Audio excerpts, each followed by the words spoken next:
Debate വിത്ത് സ്മൃതി പരുത്തിക്കാട്. മോദി തലസ്ഥാനത്തെത്തിയത് എന്തിനാണ്? Thiruvananthapuram corporation പിടിച്ചാൽ പ്രധാനമന്ത്രി എത്തും, തിരുവനന്തപുരത്തിനായി വൻ പ്രഖ്യാപനങ്ങൾ നടത്തുമെന്നായിരുന്നു സംസ്ഥാന നേതൃത്വത്തിന്റെ വാഗ്ദാനം. പക്ഷേ ചില കേന്ദ്ര പദ്ധതികളുടെ പ്രഖ്യാപനം, കേരളത്തിലുള്ള ട്രെയിനുകളടക്കം പ്രഖ്യാപിക്കുന്നു. മോദി പിന്നീട് അണികളെ അഭിസംബോധന ചെയ്യാൻ വേഗത്തിൽ നീങ്ങി. അവിടെ പറഞ്ഞതാണ് പ്രധാനം. കേരളത്തെ മാറ്റുമെന്നാണ് പ്രഖ്യാപിച്ചത്. സംസ്ഥാനത്തെ അഴിമതിയും ഭരണം പിടിച്ചാൽ സ്വർണ്ണക്കൊള്ളക്കാർക്ക് അഴിയുമെന്നൊക്കെ പറഞ്ഞു പോകുന്നുണ്ട് പ്രസംഗത്തിൽ. ഗുജറാത്ത് അഹമ്മദാബാദ് വഴി പിടിച്ചതുപോലെ കേരളം തിരുവനന്തപുരം വഴി പിടിക്കുമെന്നാണ് അവകാശവാദം. ഇടതു വലതു മുന്നണികളെ മാറ്റി ഭരണത്തിലെത്തുമെന്ന് പറയുമ്പോഴും ബിജെപിയുടെ ലക്ഷ്യം പ്രസംഗത്തിൽ വ്യക്തമാണ്. മുസ്ലിം ലീഗ് മാവോവാദി കോൺഗ്രസ് എന്നാണ് കോൺഗ്രസിന്റെ വിശേഷണം. മുസ്ലിം ലീഗ് എന്നാൽ വർഗീയതയാണ് എന്നും ലീഗിനേക്കാൾ വർഗീയമാണ് കോൺഗ്രസ് എന്നുമാണ് പ്രതികരണം. മുസ്ലിം ലീഗ് വർഗീയ പാർട്ടി എന്ന പ്രയോഗം ഇവിടെ കേരളത്തിലും ചില കോണുകളിൽ നിന്നും ശക്തമായി കേൾക്കുമ്പോഴാണ് ഈ പ്രസംഗം എന്നതാണ് ശ്രദ്ധിക്കേണ്ടത്. ലീഗിന്റെ കൊടിയെ പാക് പതാകയെന്ന് പറഞ്ഞ കേന്ദ്ര ആഭ്യന്തരമന്ത്രി നടത്തിയ പ്രസംഗം കേരളം മറന്നിട്ടില്ല. വെള്ളാപ്പള്ളിയിൽ തുടങ്ങി എ കെ ബാലനും സജി ചെറിയാനും ഒക്കെ ഏറ്റുപിടിച്ചു തുടങ്ങിയതാണ് മോദിയിൽ എത്തിച്ചേരുന്നത്. ഇത് യാദൃശ്ചികമാണോ? കോൺഗ്രസ് മുക്ത കേരളമോ മോദി മിഷൻ? വർഗീയത പറഞ്ഞാൽ മാറാത്തതും മാറുമോ? ഇതാണ് ചോദ്യം.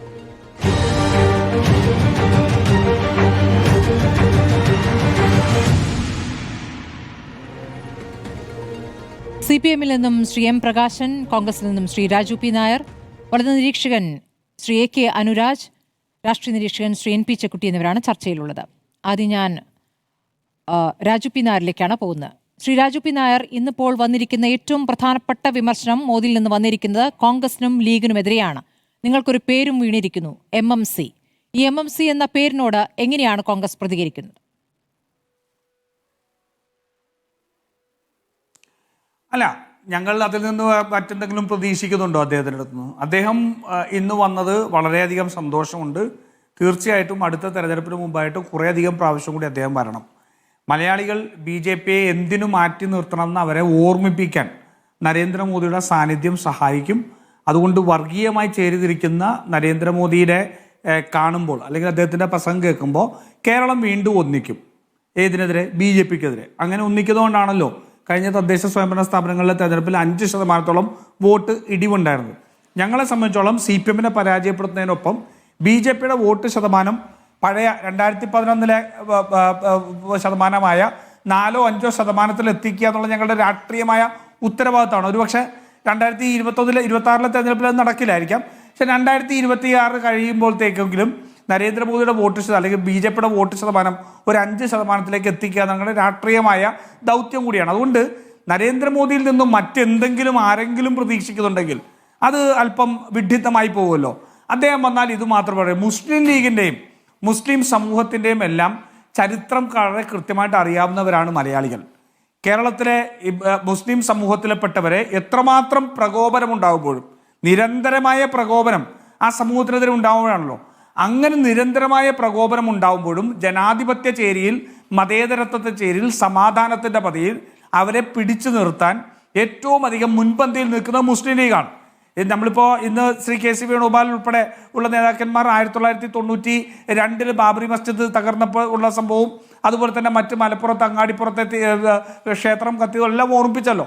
ഇപ്പം മുസ്ലിങ്ങളെ സംബന്ധിച്ചോളം മതേതരം ആയിട്ട് ചിന്തിക്കുന്നവരാണ്. അവരുടെ സമൂഹത്തിന് വേണ്ടി അവർ പറയും. ഇപ്പോൾ ഏറ്റവും അടുത്തുള്ള ഒരു ഉദാഹരണം ഞാൻ പറയാം. നരേന്ദ്രമോദി എങ്ങനെയാണ് തെറ്റാണ് എന്നുള്ള നമുക്ക് വാദിക്കാൻ ഏറ്റവും നല്ല ഉദാഹരണമാണ്.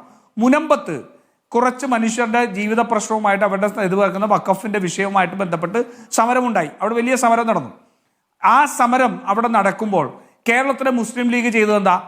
കേരളത്തിലെ മുസ്ലിം ലീഗ് ചെയ്ത് സാദിഖ് അലി ശിഹാബ് തങ്ങളുടെ നേതൃത്വത്തിൽ കുഞ്ഞാലിക്കുട്ടി സാഹിബ് ഉൾപ്പെടെ പ്രതിപക്ഷ നേതാവുമായി ചർച്ച നടത്തിയതിനു ശേഷം പ്രതിപക്ഷ നേതാവിൻ്റെ നിർദ്ദേശത്തിനനുസരിച്ച് അവർ അരമനയിൽ വന്ന് കൊച്ചിയിൽ വന്ന് അരമനയിൽ ക്രിസ്തീയ പുരോഹിതരെ കണ്ട് ആ 610 കുടുംബങ്ങളുടെ അവരുടെ പ്രശ്നങ്ങൾ പരിഹരിക്കുന്നതിന് രമ്യമായ പരിഹാരം കാണുന്നതിനുള്ള ശ്രമങ്ങൾ അവർ നടത്തി. ശ്രുതി ഒന്ന് ആലോചിച്ച് നോക്കൂ. 6 മാസത്തിന് മേൽ അവിടെ സമരം നടന്നു. 6 അല്ല 8 മാസത്തിന് മേലാണ് എൻ്റെ ഓർമ്മ സമരം നടന്നു. ഒരിക്കലെങ്കിലും നിങ്ങൾക്ക് ഏതെങ്കിലും ഒരു മുസ്ലിം സംഘടന ആ സമരത്തിനെതിരെ കൊടിയും ബാനറുമായിട്ടൊരു പ്രകടനം നടത്തിയത് നിങ്ങൾക്ക് റിപ്പോർട്ട് ചെയ്യേണ്ടി വന്നിട്ടുണ്ടോ? ഒന്ന് ആലോചിച്ച് നോക്കൂ. വഖഫ് ഭൂമിയായി ബന്ധപ്പെട്ട ഒരു വിഷയമായിരുന്നു. ആ വഖഫ് ഭൂമിയായി ബന്ധപ്പെട്ട വിഷയത്തിൽ അവിടെ ഒരു സമരം നടന്നിട്ട് ആ പട്ടണത്തിൽ പോലും, ഈ സംസ്ഥാനത്ത് പോലും ഒരു മുസ്ലിം സംഘടനയും അത് ഞങ്ങളുടെ വഖഫ് ഭൂമിയാണ്, അത് ഇവർക്ക് വിട്ടുകൊടുക്കാൻ പാടില്ല എന്ന് പറഞ്ഞു കൊടിയും ബാനറും കൊണ്ട് സമരത്തിൽ വന്നില്ല. ചില ആൾക്കാർ കേസ് പോയി എന്നുള്ളത് ഞാൻ വിസ്മരിക്കുന്നില്ല, അതവിടെ ഉണ്ടായിട്ടുണ്ട്. അതാണ് കേരളത്തിലെ മുസ്ലിം സമൂഹം. അതാണ് കേരളത്തിലെ മുസ്ലിം സമൂഹം. നരേന്ദ്രമോദി എത്രമാത്രം വിഷം കലർത്താൻ ശ്രമിച്ചാലും, എത്രമാത്രം അവരെയെല്ലാം പ്രകോപിപ്പിക്കാൻ ശ്രമിച്ചാലും, എത്രമാത്രം അവരെയെല്ലാം വർഗീയവാദിയായി ചിത്രീകരിക്കാൻ ശ്രമിച്ചാലും അതിനെയെല്ലാം മറികടക്കുന്ന കേരളത്തിന്റെ മറുചിത്രം എന്ന് പറയുന്ന ഒരു സംഭവമാണ് ഞാൻ പറഞ്ഞത്. അതുകൊണ്ട് നരേന്ദ്രമോദി കേരളത്തിൽ ഇനിയും വരണം. കഴിയുമെങ്കിൽ എല്ലാ ദിവസവും വന്നൊന്ന് പ്രസംഗിച്ചിട്ട് പോകണം. ഞങ്ങളുടെ വോട്ടുകളൊന്ന് കൂടട്ടെ, ഞങ്ങളുടെ വോട്ടുകളൊന്ന് കൂടി ഈ BJP-യെ ഒന്ന് 5% എത്തിക്കാൻ ഞങ്ങളെ ഈ 5% കണക്ക് അത് ഏത് ആത്മവിശ്വാസത്തിൽ നിന്നാണ്? നമ്മളിപ്പോൾ അദ്ദേഹത്തിന്റെ പ്രസംഗം മാത്രം എടുത്തു പറയുകയല്ല, BJP കേരളത്തിൽ എങ്ങനെ വളരുന്നു എന്നൊരു യാഥാർത്ഥ്യം ഇവിടെ നിൽക്കുകയാണല്ലോ. കഴിഞ്ഞ ലോക്സഭാ തെരഞ്ഞെടുപ്പിൽ നിയമസഭാ സീറ്റുകളിൽ 11 ഒന്നാമതും 8 രണ്ടാമതുമാണ് വന്നിട്ടുള്ളത്. തദ്ദേശ തെരഞ്ഞെടുപ്പിലെ തിരിച്ചടി മാത്രമാണ് നിങ്ങൾ ഉദ്ദേശിക്കുന്നതെങ്കിൽ അതൊരു ശരിയായ കണക്കാകുമോ? അല്ല, തദ്ദേശ സ്ഥാപനത്തിലെ തിരിച്ചടി എന്ന് പറയുന്ന ഒരു പോയിന്ററാണ്. എങ്ങനെയാണ് കേരളത്തിൽ പിണറായി വിജയനെതിരായിട്ടുള്ള ഭരണവിരുദ്ധ വികാരം ഭിന്നിപ്പിക്കുന്നതിന് വേണ്ടി പിണറായി വിജയൻ ഉൾപ്പെടെ നേതൃത്വം കൊടുത്തുകൊണ്ട് BJP-ക്ക് വോട്ട് കൂട്ടിക്കൊടുക്കുന്ന സാഹചര്യമായിരുന്നു കേരളത്തിലുണ്ടായിരുന്നത്. ഈ കഴിഞ്ഞ ലോക്സഭാ തെരഞ്ഞെടുപ്പിലും ഈ തദ്ദേശ സ്വയംഭരണ സ്ഥാപനങ്ങളിലെ തെരഞ്ഞെടുപ്പിലും ഇപ്പോൾ നിയമസഭയിലേക്കും പോകുമ്പോഴെല്ലാം പിണറായി വിജയൻ നടത്തുന്ന ശ്രമം BJP-ക്ക് 25% വോട്ട് എത്തിച്ചു കൊടുക്കുക എന്നുള്ളതാണ്. അത് നിങ്ങൾ വിസ്മരിക്കരുത്. അങ്ങനെയാണ് RSS-ഉമായിട്ടുള്ള രഹസ്യ ചർച്ച മുതൽ PM ശ്രീ മുതൽ ലേബർ കോഡ് മുതൽ യൂണിവേഴ്സിറ്റിയിലുള്ള കീഴടങ്ങൽ, അങ്ങനെ നിരവധി സംഭവങ്ങൾ നമുക്ക് എടുത്തു പറയാൻ കഴിയും, പോലീസിന്റെ പെരുമാറ്റം ഉൾപ്പെടെ. അപ്പോൾ പിണറായി വിജയൻ നരേന്ദ്രമോദിക്ക് വോട്ട് കൂട്ടിക്കൊടുക്കാനുള്ള ശ്രമം നടത്തിയതിനു ശേഷവും അവർക്ക് 5% വോട്ട് കുറഞ്ഞു എന്നുള്ളതാണ് യാഥാർത്ഥ്യം. അത് എന്തുകൊണ്ടാ? ഭരണവിരുദ്ധ വികാരം സ്പ്ലിറ്റായി പോവാതെ കോൺഗ്രസിലേക്കും UDF-ലേക്കും തന്നെ വരുന്നു എന്നുള്ളതാണ്. അത് തദ്ദേശ സ്വയംഭരണ സ്ഥാപനങ്ങളിൽ അത്രയാണെങ്കിൽ പിണറായി വിജയനെ നേരിട്ട് വിചാരണ ചെയ്യുന്ന ഒരു തിരഞ്ഞെടുപ്പ് വരുമ്പോൾ സ്വാഭാവികമായിട്ടും ഈ വോട്ടുകളെല്ലാം, ഭരണവിരുദ്ധ വോട്ടുകൾ എല്ലാം UDF-ലേക്ക് കേന്ദ്രീകരിക്കുന്ന അവസ്ഥയുണ്ടാവും. അവിടെ BJP-ക്ക് വോട്ട് നഷ്ടപ്പെടണം. എങ്ങനെയാണ് പാലക്കാട് BJP-ക്ക് അത്രമാത്രം വോട്ട് നഷ്ടമുണ്ടായത്? BJP തകർന്നടിഞ്ഞില്ലേ പാലക്കാട്? 18,000 എന്ന് പറയുന്ന ഒരു സ്വപ്ന ഭൂരിപക്ഷത്തിലേക്ക് ഞങ്ങൾക്ക് അവിടെ എത്താൻ കഴിഞ്ഞില്ലേ? തൃക്കാക്കരയിൽ BJP-ക്ക് കെട്ടിവെച്ച കാശ് പോയില്ലേ? പുതുപ്പള്ളിയിൽ BJP-ക്ക് കെട്ടിവെച്ച കാശ് പോയില്ലേ? അതുപോലെ തന്നെ നിലമ്പൂർ എന്ത് സംഭവിച്ചു? അപ്പോൾ BJP എന്ന് പറയുന്ന ഒരു രാഷ്ട്രീയ ഫൈറ്റിൽ, നേരിട്ടുള്ള ഒരു രാഷ്ട്രീയ ഫൈറ്റിൽ CPM-ന്റെ സഹായമില്ലെങ്കിൽ പിടിച്ചു നിൽക്കാൻ കഴിയാത്തൊരു പാർട്ടിയാണ്. ആ CPM-ന്റെ സഹായം ഉണ്ടാകാൻ ശ്രമിച്ചാൽ പോലും നടക്കാത്തൊരു തെരഞ്ഞെടുപ്പാണ് 2026. ആ 2026-ലെ ഭരണവിരുദ്ധ വികാരം മുഴുവൻ UDF-ലേക്ക് വരുമ്പോൾ BJP-ക്ക് 12% വോട്ടിലേക്കെങ്കിലും താഴുന്നതാണ് എന്റെ വ്യക്തിപരമായ ഒരു കണക്കുകൂട്ടൽ.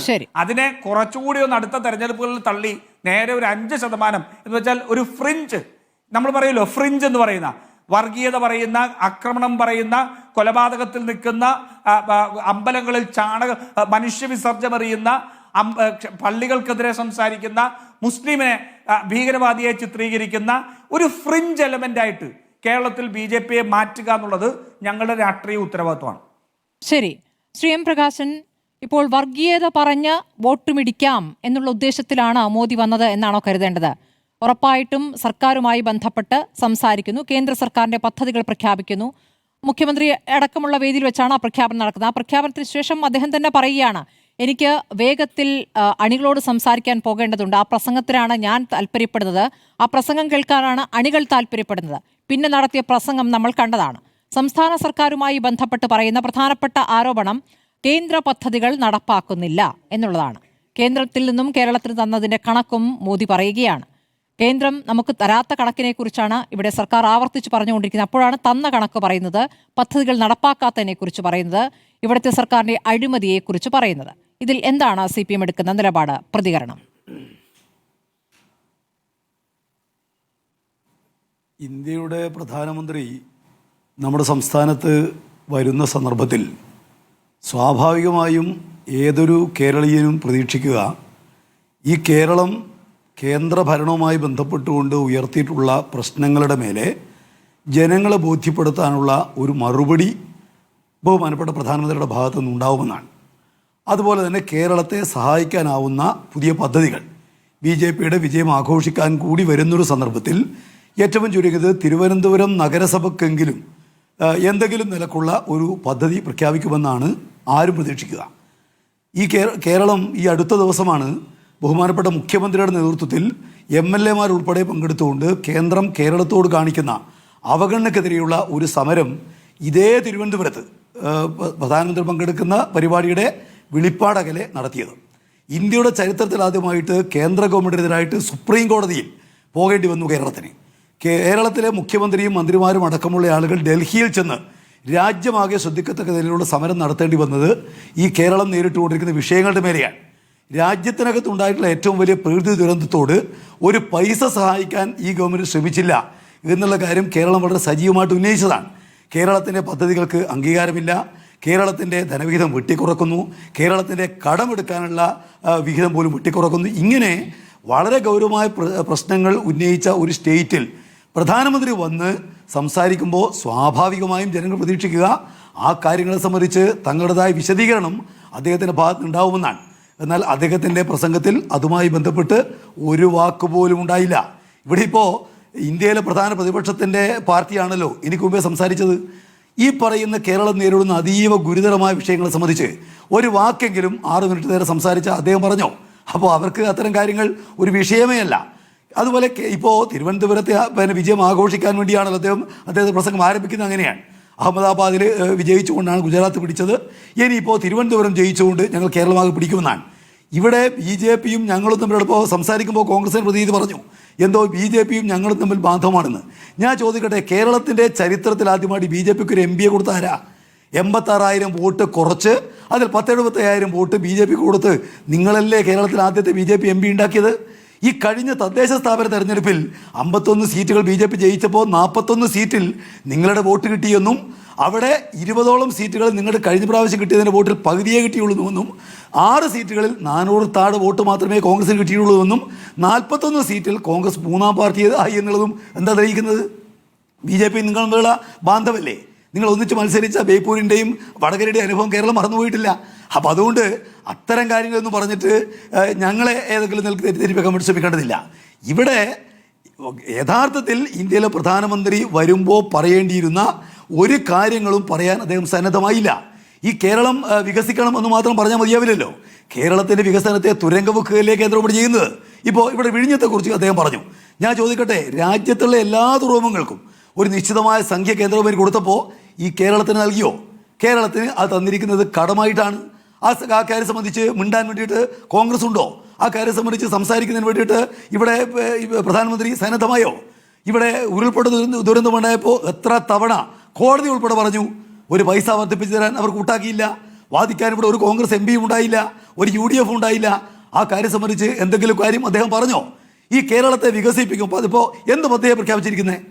അദ്ദേഹം പറഞ്ഞിരിക്കുന്നത് ഇപ്പോൾ ക്രെഡിറ്റ് കാർഡ് പുതിയ കാര്യമാണോ? എത്രയോ കാലമായിട്ട് നടപ്പിലാക്കുന്ന ക്രെഡിറ്റ് കാർഡ് അതിൻ്റെ ഒരു പ്രഖ്യാപനമല്ലേ ഇവിടെ നടത്തിയിരിക്കുന്നത്. അതുപോലെ അദ്ദേഹം പറഞ്ഞിരിക്കുന്നത് ചെറുപ്പക്കാർക്ക് വേണ്ടി എന്താ ചെയ്തിരിക്കുന്നത്? ചെറുപ്പക്കാർക്ക് 1 കൊല്ലം 2 കോടി പേർക്ക് പണി കൊടുക്കുമെന്ന് പറഞ്ഞ ഗവൺമെൻറ് അല്ലേ അദ്ദേഹത്തിൻ്റെ ഗവൺമെൻറ്? ഇതുവരെ ആകെ 1 കോടി പേർക്ക് പണി കൊടുത്തു എന്ന് പറയാൻ വേണ്ടി കഴിയുമോ?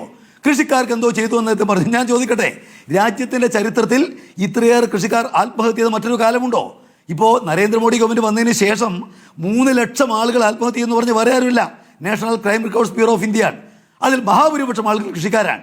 കൃഷിക്കാർ അവരുടെ ചരിത്രത്തിലെ ഏറ്റവും വലിയ സമരം നടത്തിക്കൊണ്ടിരുന്നത് നരേന്ദ്രമോദിയുമായി ബന്ധപ്പെട്ടാണ്. ഇപ്പോൾ സമരം നടക്കുകയാണ് ഡൽഹിയിൽ. അതിന് അദ്ദേഹം പറയുന്നു കൃഷിക്കാരെ സംബന്ധിച്ച്, അദ്ദേഹം പറയുന്നു ചെറുപ്പക്കാരെ സംബന്ധിച്ച്. ഇപ്പോൾ കടലോരം, ഞാൻ ചോദിക്കട്ടെ, കടലോരം ഇതുപോലെ ചൂഷണം ചെയ്തൊരു ഗവൺമെൻറ് പറയുന്നുണ്ടോ? കടലിനടിയിലുള്ള ധാതു വിഭവങ്ങൾ, ധാതു ലവണങ്ങൾ ഇവയെല്ലാം തന്നെ സ്വകാര്യ മുതലാളിമാർക്ക് കൈമാറി കൊടുക്കാൻ ആരാ തീരുമാനിച്ചത്? ഈ ഗവൺമെൻറ് അല്ലേ. ഒരക്ഷരം ഉരിയാടുന്നുണ്ടോ കോൺഗ്രസ്? അവർക്ക് ഉരിയാടാൻ കഴിയില്ല. കാരണം ഇവർ രണ്ടുപേരും 2 പാർട്ടിയാണെങ്കിലും ഒരേ തൂവൽ പക്ഷികളാണ്. നേരത്തെ കോൺഗ്രസിൻ്റെ ഗവൺമെൻറ് ആരംഭിച്ച കാര്യങ്ങൾ ഇപ്പോൾ നരേന്ദ്രമോദി ഗവൺമെൻറ് തുടരുന്നു. അവിടെ നയപരമായിട്ട് അവർക്ക് അഭിപ്രായ വ്യത്യാസം ഉണ്ടാവില്ല. അവർ ഒരേ നയം പിന്തുടരുന്ന ആളുകളാണ്. അതുകൊണ്ട് ഇപ്പോൾ കടുത്ത BJPക്കാരനായാൽ പോലും അവർക്ക് യഥാർത്ഥത്തിൽ പറയാൻ വേണ്ടി കഴിയുക ഈ അദ്ദേഹത്തിൻ്റെ ഈ സന്ദർശനം സംബന്ധിച്ച് നിരാശാജനകമെന്നല്ലാതെ മറ്റെന്താണ്?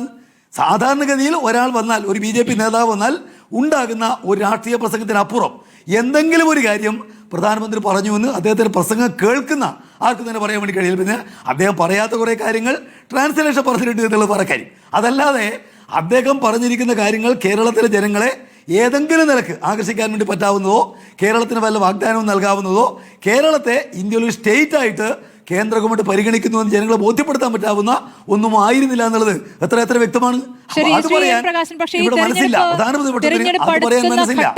തെരഞ്ഞെടുപ്പ് അടുക്കുന്ന ഘട്ടത്തിൽ നിങ്ങൾ ആർക്കെതിരെയാണ് ഏറ്റവും അധികം വിമർശനം ഉയർത്തുന്നത് എന്നാണല്ലോ പ്രധാനം. അപ്പോൾ CPM-ൽ നിന്നും വിമർശനം കോൺഗ്രസിനെതിരെ മാത്രമാണ് എന്നുള്ളതാണ് അവർ പറയുന്ന ഒരു പ്രധാനപ്പെട്ട വാദം. ആ വാദത്തിൽ ലീഗുമായി ബന്ധപ്പെട്ട് നടത്തിയ കാര്യങ്ങൾ, നിങ്ങളിപ്പോൾ AK ബാലനെയും സജി ചെറിയാനും തിരുത്തിയ കാര്യങ്ങളാണെങ്കിൽ കൂടിയും അവർ പറഞ്ഞ കാര്യങ്ങൾ ഇവിടെ നിൽക്കുകയാണല്ലോ. അപ്പോൾ ആ കാര്യങ്ങളടക്കം നേതാക്കളടക്കം നടത്തിയ പ്രതികരണങ്ങൾ അത് എന്താണ് സൂചിപ്പിക്കുന്നത്? വെള്ളാപ്പള്ളിയെ തിരുത്തുന്നില്ല, വെള്ളാപ്പള്ളിയുമായി ബന്ധപ്പെട്ട ശക്തമായ പ്രതികരണങ്ങൾ നിങ്ങൾ നടത്തുന്നില്ല. അപ്പോൾ ആ പറഞ്ഞതിന്റെ തുടർച്ചയല്ലേ നമ്മൾ മോദിയുടെ പ്രസംഗത്തിലും കണ്ടത്? അപ്പോൾ കോൺഗ്രസിനെതിരെ ഇവിടെ CPM-ഉം BJP-യും പ്രതികരിക്കുന്നു. BJP-ക്കെതിരെ സമരങ്ങൾ നടത്തി എന്നുള്ള കാര്യം അവിടെ നിൽക്കുമ്പോൾ തന്നെ വിമർശനങ്ങളായി ദിവസവുമുള്ള പ്രതികരണങ്ങളായി CPM-ൽ വരുന്നത് കോൺഗ്രസ് വിരുദ്ധ പ്രതികരണങ്ങൾ മാത്രമാണ്, അല്ലെങ്കിൽ ലീഗ് വിരുദ്ധ പ്രതികരണങ്ങൾ മാത്രമാണ്. അതെങ്ങനെയാണെന്ന് വിശദീകരിക്കാമോ? അല്ല, ഇവിടെ ഇന്ത്യ രാജ്യത്ത് ഇന്നുള്ള ഏറ്റവും വലിയ അപകടം BJP-യുടെ ഭരണമാണ് എന്ന് കൃത്യമായി ബോധ്യമുള്ള പാർട്ടിയാണ് നിങ്ങളുടെ പാർട്ടി. അവരാണ് ഈ രാജ്യത്തിലെ ഏറ്റവും മുരത്ത വർഗീയവാദികൾ. ഹൈന്ദവ വർഗീയവാദം എന്ന് പറയുന്നതാണ് സംഘപരിവാര ശക്തികളുടെ ഏറ്റവും പ്രധാനപ്പെട്ട കാര്യം. അത് നടപ്പാക്കുന്നതിന് വേണ്ടിയിട്ടാണ് കേന്ദ്ര ഭരണത്തെ നരേന്ദ്രമോദി ഗവൺമെൻറ് ഉപയോഗിച്ചുകൊണ്ട് അവർ കൈകാര്യം ചെയ്യുന്നത്. അതുകൊണ്ടാണല്ലോ ആ വർഗീയതയെ തടയുന്നതിന് വേണ്ടി ഉള്ള സമരത്തിൽ ഇന്ത്യൻ നാഷണൽ കോൺഗ്രസുമായി ഉൾപ്പെടെ ചേർന്നുകൊണ്ട് ഇന്ത്യ സഖ്യമെന്ന് പറയുന്നത് അതിനു വേണ്ടിയുള്ളതാണ്. ഇവിടെ കേരളത്തിൽ ഈ പറയുന്ന രാഷ്ട്രീയ രംഗം പരിശോധിക്കുമ്പോൾ ഞങ്ങളും UDF-ആണ് പ്രധാന കക്ഷി. BJP ഒരു വലിയ പ്രധാനപ്പെട്ട കക്ഷിയായിട്ട് ഇപ്പോഴും വന്നിട്ടില്ല. ഈ കഴിഞ്ഞ തെരഞ്ഞെടുപ്പിൽ എന്താ കാണാൻ വേണ്ടി കഴിയുക? കഴിഞ്ഞ പ്രാവശ്യം ഏതാണ്ട് 20% കിട്ടിയിരിക്കുന്നവരുടെ വോട്ട് അത് കുറഞ്ഞ് 15%. അവർ പുറകോട്ടേക്ക് വരുന്ന നിലയുണ്ടായി. അവർ കേരളത്തിൽ എവിടെയും മുന്നേറ്റം ഉണ്ടാക്കാൻ വേണ്ടി കഴിഞ്ഞില്ല. ജില്ലാ പഞ്ചായത്ത് ലെവൽ എവിടെയുമില്ല. എവിടെയെല്ലാം കോൺഗ്രസ് സഹായിച്ചിട്ടുണ്ടോ അവിടെ മാത്രമേ BJP മുന്നേറിയിട്ടുള്ളൂ. അതുകൊണ്ട് കേരളത്തെ സംബന്ധിച്ച് ഞങ്ങൾ പ്രധാനപ്പെട്ട എതിരാളിയായിട്ട് കണക്കാക്കുന്നത് UDF-നെയാണ്. UDF ചെയ്യുന്നുണ്ടാ ഈ കേരളത്തിന്റെ ചരിത്രത്തിൽ ഒരു കാലത്തുമില്ലാത്ത രൂപത്തിൽ അതിൽ വ്യക്തതയുണ്ട്. പക്ഷേ അതിൽ വ്യക്തതയുണ്ട് എന്ന് പറയുകയാണ്. വ്യക്തതയുണ്ട്, പക്ഷേ അല്ല, അങ്ങ് പറഞ്ഞതിൽ വ്യക്തതയുണ്ട്. ഇവിടെ പ്രധാന എതിരാളി UDF ആണെന്നതിൽ വ്യക്തതയുണ്ട്. പക്ഷേ നിങ്ങൾ പറയുന്നതും BJP പറയുന്നതും ഒരേപോലെ ആയാൽ അത് സംശയിക്കില്ലേ ശ്രീ M പ്രകാശൻ? അതിനാണ് വ്യക്തത വേണ്ടത്. കാരണം ഇവിടെ ജമാഅത്തെ ഇസ്ലാമി എന്നുള്ള വലിയൊരു ആശങ്കയാണ് കേരളത്തിലാകെ പടർന്നിരിക്കുന്നതെന്ന് CPM-ഉം പറയുന്നു. അത് ശരിയാണ് എന്ന വാചകം തന്നെയാണ്. അത് ശരിയാണ് എന്ന് പറയുകയാണ് രാജീവ് ചന്ദ്രശേഖർ. അപ്പോൾ നിങ്ങളെ ശരിവെക്കുന്ന BJP സംസ്ഥാന നേതൃത്വം ഇന്ന് അത് ഏറ്റുപിടിച്ചുകൊണ്ട് ലീഗിനെതിരെ പറയുന്ന മോദി. അപ്പോൾ നിങ്ങൾക്ക് രണ്ടുപേർക്കും ഒരേ കാര്യമാണ് പറയാനുള്ളത് എന്ന് ഒറ്റ നോട്ടത്തിൽ ഒരാൾക്ക് തോന്നിയാൽ കുറ്റം പറയാൻ പറ്റും. ഇപ്പോൾ BJP രാജ്യത്തിലെ ജനാധിപത്യം തകർക്കുന്നു എന്ന് കോൺഗ്രസ് പറയുന്നു. ഞങ്ങൾ ഈ രാജ്യത്തിലെ ജനാധിപത്യം തകർക്കുന്നു BJP എന്ന് ഞങ്ങളും പറയുന്നു. അതുകൊണ്ട് ഞങ്ങൾ രണ്ടും ഒരേ കാര്യം പറയുന്നത്, ഇവർ രണ്ടുപേരും ഒരേ വാദക്കാരാണ്, അങ്ങനെ പറയാൻ വേണ്ടി കഴിയുമോ? ഇവിടെ വർഗീയതയുമായി ബന്ധപ്പെട്ട് ഉയർന്നു വന്നിരിക്കുന്ന പുതിയ പ്രശ്നം എന്താ? കേരളത്തിൻ്റെ ചരിത്രത്തിൽ ഒരു കാലത്തുമില്ലാത്ത രൂപത്തിൽ ഐക്യജനാധിപത്യ മുന്നണി വർഗീയതയുടെ ഒരു കൂടാരമായിട്ട് മാറുന്നു. ജമാഅത്തെ ഇസ്ലാമിയെ ഇന്നുവരെ UDF ഒരു കക്ഷിയായി ചേർത്ത ചരിത്രം ഈ കേരളത്തിലില്ല. ഈ കഴിഞ്ഞ 2 തെരഞ്ഞെടുപ്പുകളിൽ ജമാഅത്തെ ഇസ്ലാമി അവരുടെ കൂടെയാണ് നിൽക്കുന്നത് ഘടകകക്ഷിയായിട്ട്. SDPA പൂർണ്ണമായിട്ടും UDF കൂട്ടിയ ഒരു ചരിത്രം കേരളത്തിലില്ല. എന്നാൽ ഈ കഴിഞ്ഞ തദ്ദേശ സ്ഥാപന തെരഞ്ഞെടുപ്പിലും ലോക്സഭാ തെരഞ്ഞെടുപ്പിലും എവിടെയെല്ലാമാണോ സ്വന്തമായി മത്സരിക്കാത്തത് അവിടെയെല്ലാം SDPI UDF-ന്റെ ഭാഗമാണ്, വെൽഫെയർ പാർട്ടി അവരുടെ ഭാഗമാണ്. എന്ന് പറഞ്ഞാൽ മുസ്ലിം ലീഗിന് വിയോജിച്ചുകൊണ്ട് ന്യൂനപക്ഷ വർഗീയതയെ ആകെ ഒരു കുടക്കീഴിൽ കൊണ്ടുവരുന്നതിന് BJP കോൺഗ്രസ് ശ്രമിക്കുന്നു. UDF-ന്റെ ഭാഗമായിട്ട് അവരെല്ലാം ചേർത്തിരിക്കുന്നു. ആ വിപത്തിനെ ചൂണ്ടിക്കാട്ടാനുള്ള ബാധ്യത ഞങ്ങൾക്കല്ലാതെ മറ്റാർക്കാ? ഘടകകക്ഷി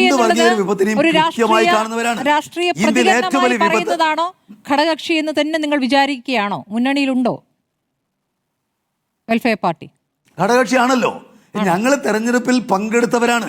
ഇപ്പൊ ഞാൻ കണ്ണൂർ ജില്ലയിലെ തെരഞ്ഞെടുപ്പ് രംഗത്ത് പൂർണ്ണമായി ഉണ്ടായ ആളാണ്. കണ്ണൂർ ജില്ലക്കകത്ത് ഒരു സ്ഥലത്തും ഇവിടെ ലീഗിന്റെ കൂടെ SDPI ഇല്ലാതിരുന്നിട്ടില്ല, ജമാഅത്ത് ഇസ്ലാമി ഇല്ലാതിരുന്നിട്ടില്ല. ലീഗിനും UDF-നും വേണ്ടിയിട്ട് പ്രചരണ പ്രവർത്തനം നടത്തിയിരിക്കുന്നത് ജമാഅത്ത് ഇസ്ലാമിയുടെ സ്ക്വാഡുകളാണ്. അത് ആർക്കാ അറിയാതിരിക്കുന്നത്? അത് ഞങ്ങൾ കൺമുമ്പിൽ കാണുന്ന യാഥാർത്ഥ്യമാണല്ലോ. അത് അവർ യോഗം വിളിച്ചു ചേർത്തിട്ട് ജമാഅത്ത് ഇസ്ലാമിക്കാർ ഈ UDF-ന് വോട്ട് ചെയ്യുമെന്ന് പറയുന്നത്, LDF-ന് എതിർക്കണമെന്ന് പറയുന്നത് ഞങ്ങൾ കൺമുമ്പ് കാണുന്ന യാഥാർത്ഥ്യമാണല്ലോ. പിന്നെ അതിനെ ഞങ്ങളതിനാ വിസ്മരിക്കേണ്ട കാര്യം? ഞങ്ങൾ പറയുന്ന ഒരു കാര്യം, ഈ നിലക്ക് വർഗീയമായിട്ടുള്ള ഒരു ചേരിതിരിവിന് UDF ശ്രമിച്ചാൽ അത് കേരളത്തിൻ്റെ മതനിരപേക്ഷത തകർക്കും. കേരളത്തിലെ ഇന്ന് നിലവിലുള്ള മതസൗഹാർദ്ദ അന്തരീക്ഷം ഇല്ലാതാക്കും. അതുകൊണ്ട് മതനിരപേക്ഷമായ നിലപാടിലേക്ക് കോൺഗ്രസ് വരണം. ഈ പറയുന്ന വെൽഫെയർ പാർട്ടി UDF-ന് വേണ്ടി വോട്ട് പിടിക്കാൻ ഇറങ്ങിയിട്ടുണ്ടെങ്കിൽ അവർ ഇത്തവണ പിന്തുണയ്ക്കുന്നത് UDF-നെയാണെന്ന് പ്രഖ്യാപിച്ചിട്ടാണ് ആ തദ്ദേശ തെരഞ്ഞെടുപ്പിൽ അങ്ങനെ പ്രതികരിച്ചത് അല്ലേ? ഇപ്പോൾ അതേസമയം LDF-നെ പിന്തുണച്ച ഘട്ടങ്ങളും ഉണ്ടായിട്ടുണ്ട്.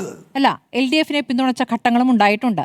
LDF അവരുടെ വേദികളിൽ CPM, എന്തിനാണ് LDF എന്ന് പറയുന്നത്, CPM അവരുടെ വേദികളിൽ പങ്കെടുത്ത് സംസാരിച്ച ഘട്ടങ്ങളും ഉണ്ടായിട്ടുണ്ട്. അവരുടെ പിന്തുണയെ ശ്ലാഘിച്ചിട്ട് ഈ ദേശീയ രാഷ്ട്രീയത്തിൽ, അതായത് ഈ കേരളത്തിൽ ഒതുക്കട്ട ദേശീയ രാഷ്ട്രീയത്തിൽ അവരെടുക്കുന്ന നിലപാടുകൾ എത്രത്തോളം സുവ്യക്തവും കൃത്യവുമാണ് എന്ന് പിണറായി വിജയൻ അന്ന് പാർട്ടി സെക്രട്ടറി ആയിരിക്കെ അഭിനന്ദിച്ചിട്ടുണ്ട് ജമാഅത്തെ ഇസ്ലാമി എന്നുള്ളതൊക്കെ നമ്മുടെ മുന്നിലുള്ളതാണ്, പലതവണ പറഞ്ഞ കാര്യമാണ്. പക്ഷേ നിങ്ങൾ ഇത് ആവർത്തിക്കുമ്പോൾ ആവർത്തിച്ച് ഈ ചോദ്യവും ചോദിക്കേണ്ടി വരികയാണ്. ശ്രീ M പ്രകാശ്, അന്നും ഇന്നും തമ്മിലുള്ള വ്യത്യാസം, ജമാഅത്തെ ഇസ്ലാമിയുടെ വ്യത്യാസം അങ്ങൊന്ന് വിശദീകരിക്കാമോ? ഇതിൽ ഞാൻ പറയാം, നിലപാടുകൾ വിഷയാധിഷ്ഠിതമാണ്. പലസ്തീൻ്റെ കാര്യത്തിൽ ഇവിടെ കേന്ദ്ര ഗവൺമെൻറ്റും അതുപോലെ അമേരിക്കയും കാണിക്കുന്ന നിലപാട് അന്യായമാണ് എന്ന് അത് ഞങ്ങളുടെ മൗലികമായിട്ട് അഭിപ്രായം. ആ അഭിപ്രായത്തിൻ്റെ കൂടെ ആര് അഭിപ്രായം പറഞ്ഞാലും ആ അഭിപ്രായം ശരിയാണെന്ന് ഞങ്ങൾ പറയുക. അതുപോലെ തന്നെ ഇന്ത്യയിൽ മുസ്ലിം വേട്ട നടക്കുന്നു, ഞങ്ങളുടെ അഭിപ്രായമാണ്. ബുൾഡോസർ രാഷ്ട്രീയം ഉപയോഗിച്ചുകൊണ്ട് മുസ്ലിങ്ങളെ വേട്ടയാടുന്നു, ഞങ്ങളുടെ നിലപാടാണ്. ഞങ്ങൾ രാജ്യത്തിനകത്താകെ തന്നെ അത് പ്രചരിപ്പിക്കുന്നുണ്ട്, അതിനെതിരെ നിലപാട് സ്വീകരിക്കുന്നുണ്ട്. ആ നിലപാടിന്റെ കൂടെ വിഷയാധിഷ്ഠിതമായ നിലപാട് സ്വീകരിക്കുമ്പോൾ ഇപ്പൊ ഇന്ത്യ രാജ്യത്ത് ഞങ്ങൾ കോൺഗ്രസും ഒരേ നിലപാട് ഏത് കാര്യത്തിൽ സ്വീകരിക്കുന്നത്? ഒരേ നിലപാട് സ്വീകരിക്കുന്നുണ്ട് ഞങ്ങൾ. ഏത് നിലപാട്? ഏത് വിഷയത്തിലാ? BJP രാജ്യത്തിലെ ജനാധിപത്യത്തിന് അപകടകരമാണ്, മതനിരപേക്ഷത ഇല്ലാതാക്കുകയാണ്. ഞങ്ങളുടെ അഭിപ്രായം അതാണ്. കോൺഗ്രസ് അഭിപ്രായം പറയുമ്പോൾ ആ വിഷയത്തിൽ ഞങ്ങൾ ഒരേ അഭിപ്രായക്കാരാണ്. അതുകൊണ്ട് അതിന്റെ അർത്ഥം ഞങ്ങൾ ഒരേ മുന്നണിയാണെന്നാണോ? ഞങ്ങൾക്ക് വിഷയത്തിൽ വ്യക്തമായ നിലപാടുണ്ട്. ആ നിലപാട് വെച്ചുകൊണ്ട് ആ വിഷയത്തിൻ്റെ മേലെ നിലപാട് സ്വീകരിക്കുന്ന പ്രസ്ഥാനങ്ങൾ ഞങ്ങളുമായിട്ടുള്ള ഒരേ നിലപാടാണ് പറയുന്നതെന്ന് വന്നേക്കും. അതും രാഷ്ട്രീയ സഖ്യവും മുന്നണിയും വേറെയാണ്. ഞങ്ങൾ ഉറപ്പിച്ച് പറയും, ഓരോ തെരഞ്ഞെടുപ്പിലും ജമാഅത്തെ ഇസ്ലാമുമായിട്ട് ഞങ്ങൾ മുന്നണിയില്ല. മുന്നണിയില്ലെന്ന് ഞാൻ ചോദിച്ചില്ല, മുന്നണിയല്ല, നിങ്ങളെ പിന്തുണച്ചു എന്നുള്ളതേ പറഞ്ഞിട്ടുള്ളൂ. മുന്നണി എന്നുള്ളത് അങ്ങ് ഇപ്പോൾ UDF-മായി ബന്ധപ്പെട്ട അങ്ങ് ഉപയോഗിച്ച പറയാലോ. മുന്നണി എന്ന് ഞാൻ പറഞ്ഞിട്ടില്ല. നിങ്ങളെ പിന്തുണച്ചു, ആയിക്കോട്ടെ, നിങ്ങളെ പിന്തുണച്ചു, നിങ്ങൾ അവരുടെ വേദികളിൽ പ്രസംഗിച്ചു, അവരുമായി ഐക്യദാർഢ്യപ്പെട്ടിട്ടുണ്ട് പല ഘട്ടങ്ങളിലും, ആ പിന്തുണ സ്വീകരിച്ചിട്ടുണ്ട്, അത് പരസ്യമായി പറഞ്ഞിട്ടുമുള്ളതാണ്. അതപ്പോൾ അവിടെ ചരിത്രമായി അവിടെ കിടക്കുക തന്നെയാണ്.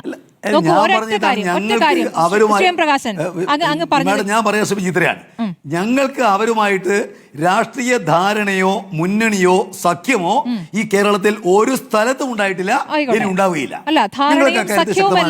പിന്തുണയ്ക്കുന്നു, അത് വേറൊരു ഭാഷയിൽ പറയാം. ധാരണയോ സഖ്യമോ കൂട്ടുകെട്ടോ അവരുമായിട്ട് ഉണ്ടായിട്ടില്ല, ഉണ്ടാവുകയില്ല. അതെ, അതൊരു പാക്ട് ഒപ്പിട്ടിട്ടാണ് എന്ന് പറയുന്നില്ലെന്നേ. ഇപ്പോ ഒരു ജമാഅത്ത് ഇസ്ലാമിക്കാരൻ അവിടെ മത്സരിക്കുന്ന. ശരി, ശ്രീ M പ്രകാശൻ, അടുത്തതായി എനിക്ക് അറിയേണ്ട ഒറ്റ കാര്യമാണ് ഇവിടെ ഇപ്പോൾ അല്ല കേരളത്തിൽ ചെയ്യുന്ന കാര്യം UDF നിങ്ങൾ ശ്രീ M പ്രകാശൻ, അല്ലെങ്കിൽ നിങ്ങൾ മറച്ചു വെക്കാൻ സ്മൃതി, നിങ്ങൾ മറച്ചു വെക്കാൻ ശ്രമിക്കുന്ന ഒരു യാഥാർത്ഥ്യമുണ്ട്. ഞങ്ങൾ ചെയ്യുന്ന കാര്യവും ഒരുപോലെയാണെന്ന് സ്ഥാപിക്കാനാണ് ശ്രമിക്കുന്നത്. അതല്ല, അങ്ങനെയല്ല. രാഷ്ട്രീയമായിട്ട് തെരഞ്ഞെടുപ്പിൽ ഒരു മുന്നണിയായിട്ട് നിന്ന് അങ്ങ് പറയുമ്പോഴും അത് മുന്നണിയല്ല എന്ന് അവർ പറയുന്നത്. അത് രണ്ടും രണ്ടാണ്. ശരി, ഞാൻ നമ്മുടെ നിലപാട് പറഞ്ഞു. ഒരു കാരണവശാലും തെരഞ്ഞെടുപ്പിൽ രാഷ്ട്രീയ സഖ്യമോ ധാരണയോ മുന്നണിയോ അവരുമായിട്ടില്ല. ശരി, എനിക്ക് ഒറ്റ കാര്യം കൂടി വ്യക്തത. ശ്രീ M പ്രകാശൻ, കേരളം ഇപ്പോൾ ന്യൂനപക്ഷ വർഗീയതയുടെ ആശങ്കയിലാണോ? കേരളം ഇപ്പോൾ ഭൂരിപക്ഷ വർഗീയതയുടെ ആശങ്കയിലാണോ? RSS ഭൂരിപക്ഷ വർഗീയത ഉണ്ടാക്കാൻ വേണ്ടി ശ്രമിക്കുന്നു. ഇവിടെ മുസ്ലിം ലീഗിന്റെ മുൻകൈയിൽ ഈ പറയുന്ന എല്ലാ വർഗീയ പാർട്ടികളെയും ചേർത്തുകൊണ്ട് അവരും മുസ്ലിം ന്യൂനപക്ഷ വർഗീയത ശക്തിപ്പെടുത്താൻ ശ്രമിക്കുന്നു. ഇത് രണ്ടും കേരളത്തിന്റെ മതനിരപേക്ഷതക്ക് ആപത്താണെന്ന് ഞങ്ങൾ പറയുന്നത്. രാഷ്ട്രീയ പാർട്ടികൾ മതനിരപേക്ഷതയ്ക്ക് വേണ്ടി നിൽക്കണം.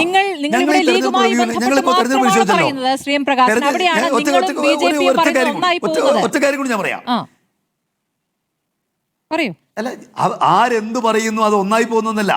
ഈ തെരഞ്ഞെടുപ്പിന്റെ റിവ്യൂ റിപ്പോർട്ടിനകത്ത് ഞങ്ങളുടെ പാർട്ടി സംസ്ഥാന കമ്മിറ്റി ചൂണ്ടിക്കാണിച്ച ഏറ്റവും പ്രധാനപ്പെട്ട കാര്യം മതനിരപേക്ഷതയ്ക്ക് വേണ്ടി പോരടിക്കുക അല്ലാതെ ഈ കേരളത്തിനകത്ത് നമുക്ക് മുന്നോട്ട് പോകാനാവില്ല എന്നാണ്. ശരി, ഞങ്ങളുടെ രാഷ്ട്രീയ പ്രമേയം ഞാൻ പറയുന്നത്.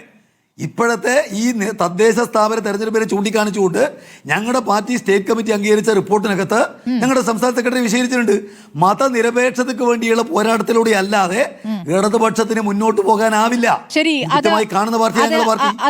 അതിനെതിരായിട്ട് മതനിരപേക്ഷത തകർക്കാൻ നിങ്ങളുടെ നേതാക്കൾ തന്നെ സിപിഎമ്മിലെ സെക്രട്ടേറിയറ്റ് അംഗങ്ങൾ തന്നെ എത്രത്തോളം മനസ്സിലാക്കുന്നു എന്നുള്ളതാണ്. പേര് കണ്ടാൽ അറിയാമെന്ന് പറഞ്ഞത് മോദി വേഷം കണ്ടാൽ അറിയാം എന്ന് പറഞ്ഞതുപോലെയാണ് എന്ന് ഇവിടെ കേരളം മനസ്സിലാക്കിയാണ്. ഈ യാദൃശ്ചികത, ഈ സാദൃശ്യം യാദൃശ്ചികമാണോ എന്നാണ് എനിക്ക് അറിയേണ്ടത്. ഞങ്ങളുടെ നിലപാട് ശരി, ഞാൻ പറയുന്നില്ല. ശരി, ഏത് ഘട്ടത്തിലാണെന്നുള്ള പ്രധാനമാണ് ശ്രീ നമ്മുടെ പാർട്ടി നിലപാട് വ്യക്തമാക്കിയിട്ടുണ്ട്. ശരി, ഞാൻ ശ്രീ എൻ പി ചെക്കുട്ടിയിലേക്ക് വരാം. ഈ സാദൃശ്യം യാദൃശ്ചികമാണോ എന്ന് ശ്രീ എൻ പി ചെക്കുട്ടി എന്ന് വിലയിരുത്താം. ശ്രീ എൻ പി ചെക്കുട്ടി, ഇന്നിപ്പോൾ മോദിയുടെ പ്രസംഗത്തിൽ കോൺഗ്രസ് മുക്ത ഭാരതം എന്നതുപോലെ കോൺഗ്രസ് മുക്ത കേരളമാണ് ആഗ്രഹിക്കുന്നത് എന്നല്ലേ ആ പ്രസംഗത്തിൽ നിന്നും വ്യക്തമാകുന്നത്. ഈ MMC പ്രയോഗത്തെ അങ്ങ് എങ്ങനെ കാണുന്നു?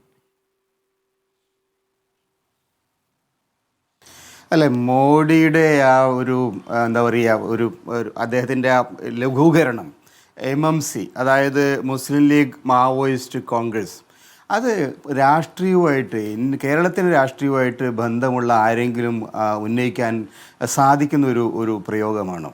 കാരണം മുസ്ലിം ലീഗ് 1967 മുതൽ 62 മുതൽ തന്നെ കേരള രാഷ്ട്രീയത്തിൽ വളരെ പ്രധാനപ്പെട്ട പദവികൾ ഇരുന്നിട്ടുള്ള പാർട്ടിയാണ്. 67 മുതൽ അവർ മന്ത്രിസഭയിലുണ്ട്. ഏതാണ്ട് നൂറ്റാണ്ടിലേറെക്കാലം വളരെ സജീവമായി കേരള രാഷ്ട്രീയത്തിൽ പങ്കെടുത്തുള്ളൊരു പാർട്ടി. കേരളത്തിലെ സാധാരണ ജനങ്ങളെ സംബന്ധിച്ചിടത്തോളം മുസ്ലിം ലീഗുമായിട്ടുള്ള ബന്ധങ്ങൾ എല്ലാ ആളുകൾക്കും അവരുടെ റെക്കോർഡിനെ കുറിച്ച് അറിയാം. അങ്ങനെയുള്ളൊരു പാർട്ടിയെ തീർത്തും വർഗീയമാണ് എന്നൊക്കെ പ്രധാനമന്ത്രി വന്ന് പ്രസംഗിച്ചു കഴിഞ്ഞാൽ അത് കേരളത്തിലെ ആളുകൾക്ക് എത്രത്തോളം സ്വീകാര്യമാകും എന്ന് ആലോചിക്കാൻ ഒരു ഉത്തരവാദിത്വം അദ്ദേഹത്തിനുണ്ട്. കാരണം ഒരു പ്രധാനമന്ത്രിയുടെ പദവിയിലിരിക്കുന്ന ഒരാൾ വളരെ ഏകപക്ഷീയമായിട്ട് അടിസ്ഥാനരഹിതമായിട്ടുള്ള ആരോപണങ്ങൾ ഉന്നയിക്കുമ്പോൾ ആ സ്ഥാനത്തിൻ്റെ മഹിമയെക്കുറിച്ച് നമ്മളൊന്ന് ആലോചിക്കണം.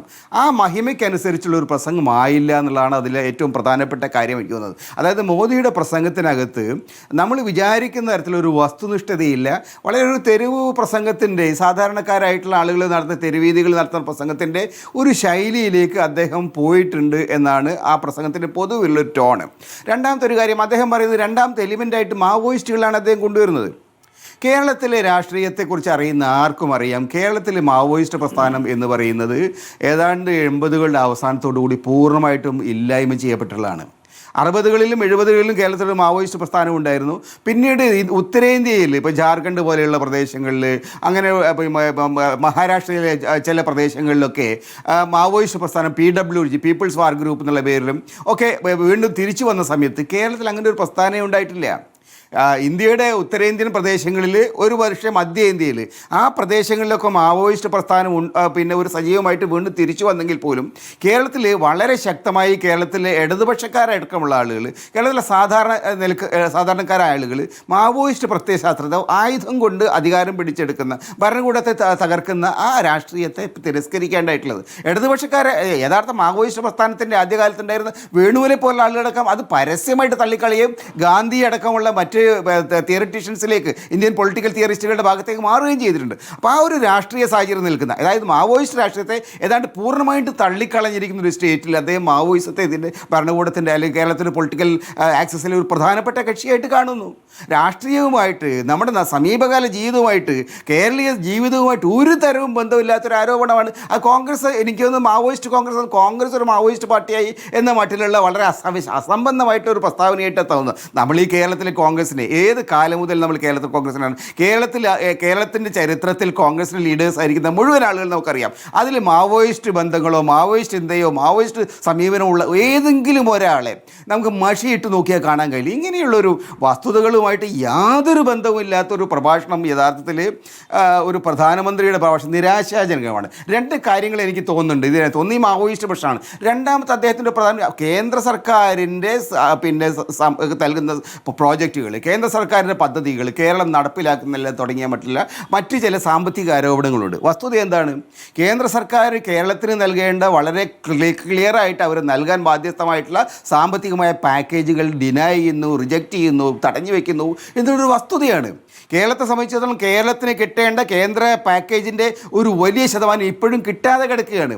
അപ്പോൾ ആ നിലയ്ക്ക് നോക്കിയാൽ ഇപ്പം ഏറ്റവും പ്രധാനപ്പെട്ട ഒരു കേസ് ഈ PM ശ്രീ ആയിട്ട് ബന്ധപ്പെട്ടാണ്. PM ശ്രീയിൽ ഒപ്പിട്ടില്ല എന്നുള്ള വലിയ SSA അടക്കമുള്ള സർവീസ് ശിക്ഷാ അഭിയാൻ അടക്കമുള്ള ഫണ്ടുകളാണ് തടഞ്ഞു വയ്ക്കുന്നത്. അപ്പം അങ്ങനെയൊക്കെ നോക്കിയാൽ കേന്ദ്ര സർക്കാരിൻ്റെ സമീപനം വളരെ കക്ഷി രാഷ്ട്രീയപരമായിട്ട് കേരളത്തെ ഒതുക്കാനൊരു ശ്രമം കേന്ദ്ര സർക്കാർ നടത്തുന്നുണ്ട്. കേരളത്തിന് കിട്ടേണ്ട ന്യായമായ സാമ്പത്തിക പാക്കേജുകൾ നൽകാൻ ഒരു മടിക്കുന്നുണ്ട്.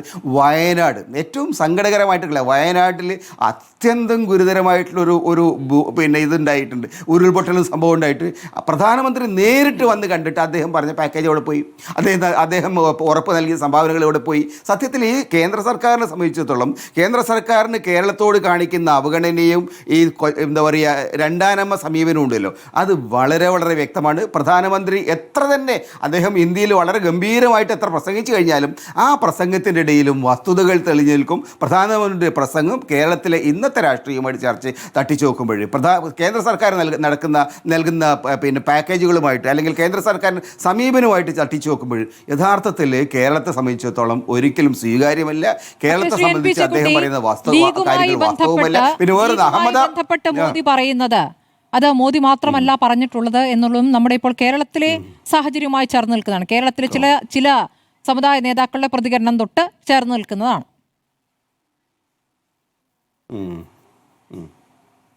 അതെ, 2019 ഈ ആളുകളൊക്കെ എന്തായിരുന്നു വയനാട്ടിൽ വന്ന് പ്രസംഗിച്ചത്? മോഡി പ്രസംഗിച്ചിട്ടില്ല. അന്ന് ആ തരത്തിലുള്ള പ്രഭാഷണം നടത്തിയ ആളുകളായിരുന്നു അമിത്ഷാ, പിന്നെ ഉത്തർപ്രദേശിലെ മുഖ്യമന്ത്രി യോഗി ആദിത്യനാഥ്. അവരൊക്കെ പറഞ്ഞത് രാഹുൽ ഗാന്ധിയുടെ മീറ്റിങ്ങിൽ പങ്കെടുത്ത ആളുകൾ പാകിസ്ഥാൻ പതാകയുമായിട്ട് അവിടെ വീശി നടന്നു എന്ന് പറഞ്ഞിട്ടുണ്ടായിരുന്നില്ലേ?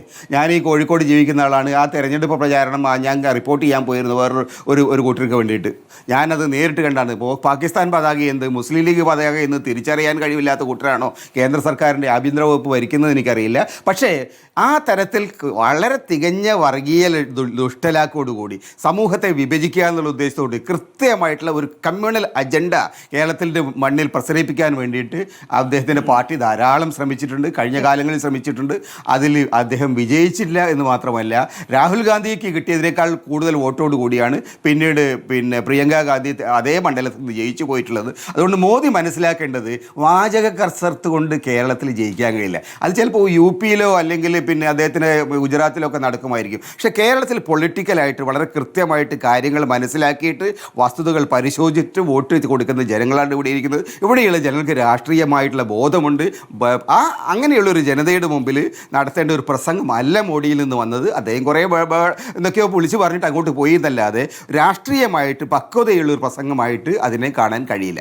ശരി, ശ്രീ AK അനുരാജിന് ഉറപ്പായും മറ്റ് അഭിപ്രായങ്ങളുണ്ട്, തിരിച്ചുള്ള അഭിപ്രായങ്ങളുണ്ട്. അദ്ദേഹം ശ്രീ AK അനുരാജ് മാറാത്തതും മാറുമെന്ന മലയാളത്തിലാണ് മോദി പ്രസംഗിച്ചത്. കേരളത്തിൽ എന്തു മാറുമെന്നാണ്?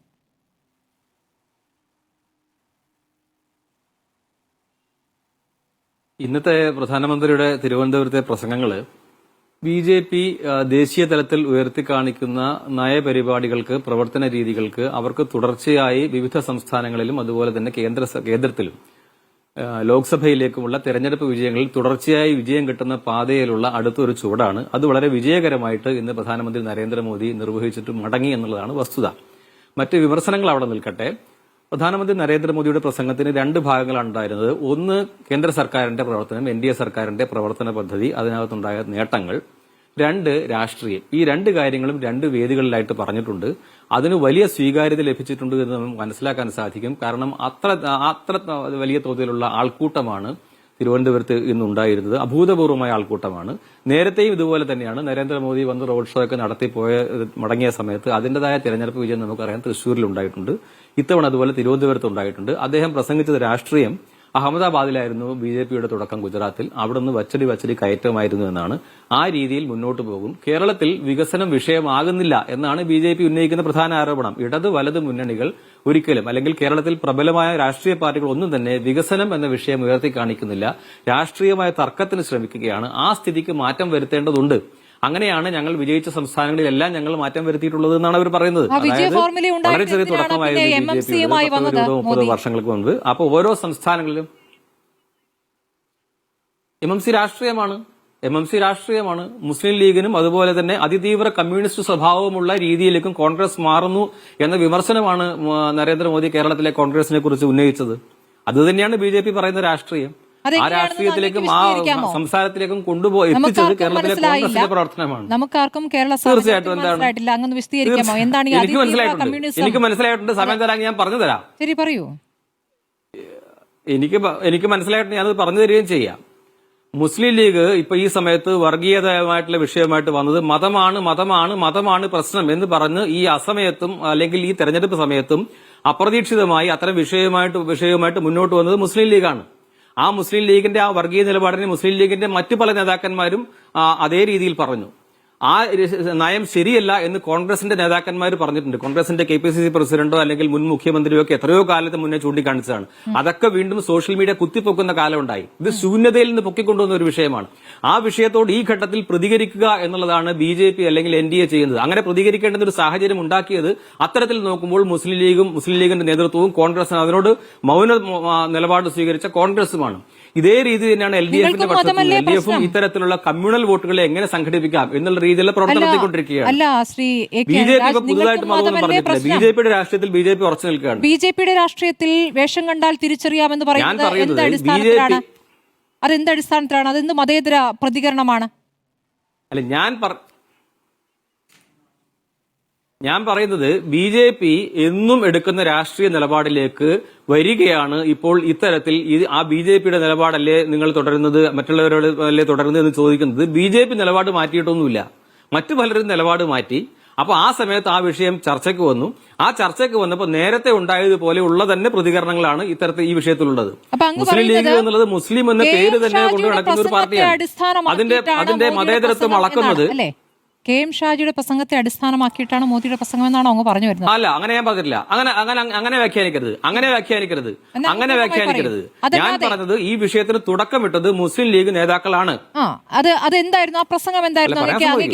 മുസ്ലിം ലീഗ് നേതാവായിട്ടുള്ള ഷാജിയുടെ വളരെ മനസ്സിലാക്കിയത് എങ്ങനെയാണെന്ന് പറയൂ. മതമാണ് പ്രശ്നം.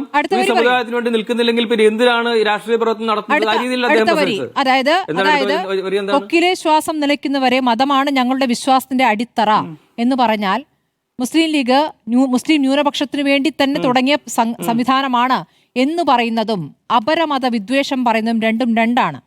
അതിൽ ഹിന്ദു ഐഡന്റിറ്റി ഉള്ള ഏതെങ്കിലും നേതാക്കൾക്കെതിരെ പറയുകയോ അല്ലെങ്കിൽ ക്രിസ്ത്യൻ ഐഡന്റിറ്റി ഉള്ള മറ്റേതെങ്കിലും നേതാക്കൾക്കെതിരെ പറയുകയോ അപരമത വിദ്വേഷം പറയുകയോ ചെയ്യുന്ന ഒരു വരി അങ്ങ് പറയാമോ? അല്ലല്ല, അതൊന്നല്ല. സ്മൃതി രാഷ്ട്രീയക്കാരുടെ വാക്കുകളും ആശയങ്ങളും വാടക എടുക്കുകയാണ്. ഞാൻ ചോദിക്കട്ടെ, ഇതിനപ്പുറത്ത് അത് വെച്ചിട്ട് മാത്രമാണ് മുസ്ലിം ലീഗ് നമ്മൾ കാണേണ്ടത്? മുസ്ലിം ലീഗ് പറഞ്ഞില്ല 60 തൊട്ട് അധികാരത്തിലുള്ളതാണ്. എനിക്ക് അതിന് മറുപടി പറഞ്ഞാൽ ഈ വിഷയത്തിലേക്ക് വരില്ല. അതുകൊണ്ട് പറയുന്നത് എങ്ങനെയാണ് വർഗീയതയാകുന്നത് എന്ന് അങ്ങ് വിശദീകരിക്കൂ. അതിലേക്കാണ് ഞാൻ കടക്കുന്നത്. ഞാൻ ചോദിക്കുന്നത്, കേരളത്തിലെ മറ്റ് അധികാരത്തിൽ നിന്ന് രാഷ്ട്രീയ പാർട്ടികൾ നോക്കുക, 60 തൊട്ട് അധികാരത്തിൽ വന്ന രാഷ്ട്രീയ പാർട്ടികൾ നോക്കുക. മറ്റേതെങ്കിലും ഒരു രാഷ്ട്രീയ പാർട്ടിയിൽ ഇന്ന് വരെ എല്ലാ ജനപ്രതിനിധികളും എല്ലാ MLA-മാരും ഒരു മതത്തിൽപ്പെട്ടവരാകുക, മന്ത്രിമാർ ഒരു മതത്തിൽപ്പെട്ടവരാകുക, സ്പീക്കറോ അല്ലെങ്കിൽ അങ്ങനെയുള്ള പദവികളൊക്കെ അവരും ഒരു മതത്തിൽപ്പെട്ടവരാകുക. അതിന് ആ പാർട്ടിക്ക് നേതൃത്വം നൽകുന്നത് ഒരു മതത്തിന്റെ ആത്മീയ കുടുംബം എന്നുമായിരിക്കുക. ഇതൊക്കെയായിട്ടും ഇത് മതത്തിന് അതീതമാണ്, പേരിൽ ഒരു മതത്തിന്റെ പേര് കൊണ്ട് നടക്കുക. ഇതൊക്കെയായിട്ട് മുസ്ലിം ലീഗ് വർഗീയമല്ല എന്ന് പറയുന്നത്, ഇതിപ്പോ ഉള്ള മുസ്ലിം ലീഗിന്റെ ഇത്തരത്തിൽ അങ്ങനെ പറഞ്ഞല്ലോ ഇങ്ങനെ പറഞ്ഞല്ലോ ഒരു വാചകം അവിടെ പറഞ്ഞല്ലോ എന്നൊന്നും പറഞ്ഞാൽ അതിനുണ്ടാക്കേണ്ട കാര്യമില്ല, അതിൽ കാണേണ്ട കാര്യമില്ല. എന്നതിന്റെ പ്രവർത്തനം ഒരു മതത്തിന് മുസ്ലിം ന്യൂനപക്ഷത്തിന് വേണ്ടി വന്ന സംവിധാനമാണ്. അല്ലല്ല ശ്രീ അനുരാജ്, അല്ല അതെന്താ ശ്രീ രാജു പിതാർക്ക് ഇടപെടാം? അല്ലല്ല, അത് പറ്റില്ല. ഞാൻ സ്മൃതിയുടെ ചോദ്യത്തിന് മറുപടി പറയാം. അല്ല അങ്ങ് ഇത് പറയാം. അല്ലല്ല അങ്ങ് പറയൂ. സ്മൃതിയുടെ ചോദ്യത്തിന് മറുപടി പറയാം. ചോദ്യമാണെന്നേ. ചോദ്യം കേട്ടില്ല. നിങ്ങൾ എല്ലാവരും മത്സരിപ്പിച്ചു, എത്ര മുസ്ലിം സ്ഥാനാർത്ഥികളെ മത്സരിപ്പിച്ചു എന്ന് പറയാമോ? ഇന്ത്യയുടെ കഴിഞ്ഞ ലോക്സഭയിൽ BJP 543 സീറ്റിൽ എത്ര മുസ്ലിം സ്ഥാനാർത്ഥികളെ മത്സരിപ്പിച്ചെന്ന് പറയോ? മലപ്പുറത്ത് ഉണ്ടായിരുന്ന ഒരെണ്ണം പോലും മുസ്ലിം ആയിരുന്നില്ലേ? പറഞ്ഞോളൂ ശ്രീ അനുരാജ്. എനിക്ക് ഈ ചർച്ച എനിക്ക് സ്ക്രീനിൽ കാണാൻ പറ്റുന്നില്ല. ഈ ചർച്ച എനിക്ക് സ്ക്രീനിൽ കാണാൻ പറ്റുന്നില്ല. എനിക്ക് ശബ്ദത്തിൽ നിന്ന് മനസ്സിലാക്കാൻ സാധിക്കുന്നത് ഇത് കോൺഗ്രസിന്റെ പ്രതിനിധിയാണ് ചോദിച്ചത്. രാജു പി നായരാണ് ചോദിച്ചത്. അദ്ദേഹത്തിന്റെ ചോദ്യത്തോട് ഞാനിപ്പോ മറുപടി പറയാൻ ശ്രമിക്കുന്നില്ല. സ്മൃതി എന്താണ് ചോദിക്കാനുള്ളത്? ഞാൻ എന്റെ ചോദ്യമായിട്ട് എടുത്തോളൂ. എന്നാലേ അതെന്താ അങ്ങനെ? ഒരു ചർച്ചയല്ലേ, അങ്ങോട്ടും ഇങ്ങോട്ടൊക്കെ ചോദിക്കാമല്ലോ. അങ്ങേക്കും ചോദിക്കാം. അല്ല, ചർച്ചയിൽ എനിക്ക് സംസാരിക്കാനുള്ള സമയം നഷ്ടപ്പെടും. അല്ല, എനിക്ക് സംസാരിക്കാനുള്ള സമയം നഷ്ടപ്പെടും. അതുകൊണ്ടാണ് ഇതുവരെ അങ്ങനെ ഉണ്ടായിട്ടില്ല. ഞാൻ വിചാരിക്കുന്നത് ചർച്ച ആ രീതിയിൽ തുടരണമെന്നാണ്. അപ്പൊ അത് ആഗ്രഹിക്കുന്ന കാര്യമാണ്, അറിയാൻ ആഗ്രഹിക്കുന്ന കാര്യമാണ്. അങ്ങ് പറഞ്ഞു. അതെ, ഞാൻ പറയുന്നത് രാജു പി നായർ സംസാരിക്കുന്നതിനിടയിൽ പല സംശയങ്ങൾ എനിക്കുണ്ടായിരുന്നു. ഞാൻ ആ സംശയങ്ങൾ റിസർവ് ചെയ്ത് വെക്കുകയാണ് ഇത്. കാരണം അത് അദ്ദേഹത്തിന്റെ സമയമാണ്. അദ്ദേഹം വളരെ വസ്തുതാവിരുദ്ധമായിട്ടുള്ള പദവി പറഞ്ഞിട്ടുണ്ട്. അങ്ങേക്ക് ആ ചോദ്യം രാജു പി നായരോട് ചോദിക്കുകയും ചെയ്യാം. അന്ന് ഞാനിപ്പോ ചോദിക്കാം. അല്ല, ഞാൻ ഇപ്പൊ ചോദിക്കാം. ഞാൻ ചോദിക്കട്ടെ, കോൺഗ്രസിന് പഴയ പറഞ്ഞതിന് ശേഷം പറഞ്ഞോളൂ. അല്ല, അങ്ങനെ ചെയ്യരുത്. അങ്ങനെ എനിക്ക് സമയം തരില്ല. അങ്ങനെ സമയം കിട്ടില്ല. ചർച്ചയുടെ സമയം തീരുകയാണ്. ചർച്ചയുടെ സമയം തീരുകയാണ്. നിങ്ങൾ 8 മണിക്ക് ചർച്ച അവസാനിപ്പിക്കും. തരാന്ന് പറഞ്ഞില്ലേ? പറയൂ. സമയം കളയണ്ട. സാധ്യതയില്ല. സമയം കളയണ്ട. ഏത് ചോദ്യത്തിന് ഉത്തരവാണ് പറയേണ്ടത്?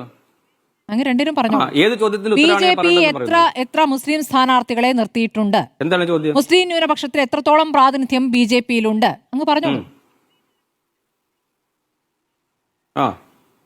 മുസ്ലിം ലീഗ് വർഗീയ കക്ഷിയാണോ എന്നുള്ളതിൽ മറുപടിയാണോ ആ ചോദ്യം? അങ്ങേക്ക് ഉത്തരവുണ്ടോ? മുസ്ലിം ലീഗ് അങ്ങ് പറഞ്ഞ KM ഷാജിയുടെ പ്രസംഗത്തിൽ എവിടെയാണ് വിദ്വേഷമെന്ന് അങ്ങ് ചോദിച്ചതിനും അങ്ങ് ഉത്തരം പറഞ്ഞില്ല. എത്ര മുസ്ലിം സ്ഥാനാർത്ഥികളെ നിങ്ങൾ നിർത്തിയിട്ടുണ്ട് എന്ന ചോദ്യത്തിനും അങ്ങ് ഉത്തരം പറഞ്ഞില്ല. ഏതെങ്കിലും ഒന്നിനെങ്കിലും ഉത്തരം അറിയാമോ? അപരമത വിദ്വേഷം ഉണ്ടെന്ന് ഞാൻ പറഞ്ഞോ? അപരമത വിദ്വേഷം ഉണ്ട് എന്ന് ഞാൻ പറഞ്ഞു. ഞാൻ പറഞ്ഞത് മതമാണ് പ്രശ്നം. ഈ മതത്തിന് വേണ്ടി പ്രവർത്തിക്കുന്നില്ലെങ്കിൽ എന്തിനാണ് നിൽക്കുന്നത് എന്ന് ചോദിച്ചു. ഇതിന്റെ ചുവട് പിടിച്ച് മറ്റു പലരും പറഞ്ഞു. KPCC പ്രസിഡന്റ് ആയിരിക്കും രമേശ് ചെന്നിത്തല പറഞ്ഞു. നേരത്തെ AK ആന്റണി പറഞ്ഞു. ഇതെല്ലാം ഇപ്പൊ സമൂഹ മാധ്യമങ്ങളിൽ ചർച്ചയാവുകയാണ്. ഈ ഘട്ടത്തിലാണ് ചോദിക്കുന്നത്. അപ്പൊ അത് ചോദിക്കുന്ന ഉടനെ അങ്ങനെയാണല്ലോ, ആണെങ്കിൽ ഇങ്ങനെയാണല്ലോ എന്നുള്ളത് ഇതിലല്ലോ. ഞാൻ ഈ ചോദ്യത്തിന് മറുപടി പറയട്ടെ. എന്റെ മറുപടിയിൽ അങ്ങനെ കടന്നു കയറാതെ ഞാൻ പറയുന്നത് BJP രാഷ്ട്രീയത്തിന് വഴിതെറ്റിയിട്ടോ അല്ലെങ്കിൽ നരേന്ദ്രമോദിയുടെ ഇന്നത്തെ പ്രസംഗത്തിന് വഴിതെറ്റിയിട്ടോ ഒന്നുമില്ല. നരേന്ദ്രമോദി എന്താണോ പറയാൻ ഉദ്ദേശിച്ചത് പറഞ്ഞുകൊണ്ടിരിക്കുന്നത് ആ കാര്യം തന്നെയാണ് പറയുന്നത്. ആ രീതിയിലാണ് അദ്ദേഹം കോൺഗ്രസിനെ വിമർശിച്ചത്, ഇടതുപക്ഷത്തെ വിമർശിച്ചിട്ടുണ്ട്. ഇവിടെ എന്താണ് നമ്മുടെ സ്വർണം നഷ്ടമാകുന്ന സാഹചര്യം, അല്ലെങ്കിൽ പണയ സ്വർണം നഷ്ടമാകുന്ന സാഹചര്യം കേരളത്തിലുണ്ട്, അല്ലെങ്കിൽ അയ്യപ്പന്റെ ഇതുമായി ബന്ധപ്പെട്ട കേസിൽ കുറ്റവാളികളെ ഞങ്ങൾ ജയിലഴിക്കുള്ളിൽ അയക്കും എന്നൊക്കെ നരേന്ദ്രമോദി പറഞ്ഞിട്ടുണ്ട്. അപ്പൊ അത്തരത്തിൽ BJP രാഷ്ട്രീയം ആ രീതിയിലും തന്നെയാണ് മുന്നോട്ട് പോയിട്ടുള്ളത്. വികസനത്തെ ഉയർത്തിക്കാട്ടി ഇവിടെ നേരത്തെ പറഞ്ഞു, കേന്ദ്ര സർക്കാരിന്റെ പദ്ധതികളെ കുറിച്ച് പറഞ്ഞു. അത് തന്നെയാണ് നരേന്ദ്രമോദി പറഞ്ഞുകൊണ്ടിരിക്കുന്നത്. അദ്ദേഹം തീവണ്ടികൾ ഉദ്ഘാടനം ചെയ്തു. അദ്ദേഹം അതുപോലെ തന്നെ ഇന്നൊവേഷൻ ലാബ് ഉദ്ഘാടനം ചെയ്തു. അദ്ദേഹം ചികിത്സാ കേന്ദ്രം ഉദ്ഘാടനം ചെയ്തു. അതോടൊപ്പം ഇതുവരെ നേരത്തെയുള്ള പദ്ധതികളിൽ PM ആവാസ് യോജന പോലെയുള്ള പദ്ധതികളിൽ ഉണ്ടായ നേട്ടം, അല്ലെങ്കിൽ വിഴിഞ്ഞം പദ്ധതിയിൽ ഉണ്ടായിട്ടുള്ള നേട്ടം, അത്തരം ഉയർത്തി കാട്ടി. ആ രീതിയാണ് BJP ഉയർത്തിക്കാട്ടുന്നത്. തിരുവനന്തപുരത്തിന് ഉറപ്പ് നൽകിയതുപോലെ തിരുവനന്തപുരത്തിലുള്ള പ്രത്യേക പദ്ധതികളും പ്രഖ്യാപിച്ചില്ല എന്നുള്ളതാണ്. ശ്രീ M പ്രകാശൻ, ഇപ്പോൾ BJP പ്രതിനിധിയല്ല, പക്ഷേ BJPയെ പിന്തുണയ്ക്കുന്ന AK അനുരാജ് പറഞ്ഞിരിക്കുന്ന പ്രതികരണത്തെ അങ്ങ് എങ്ങനെയാണ് കാണുന്നത്?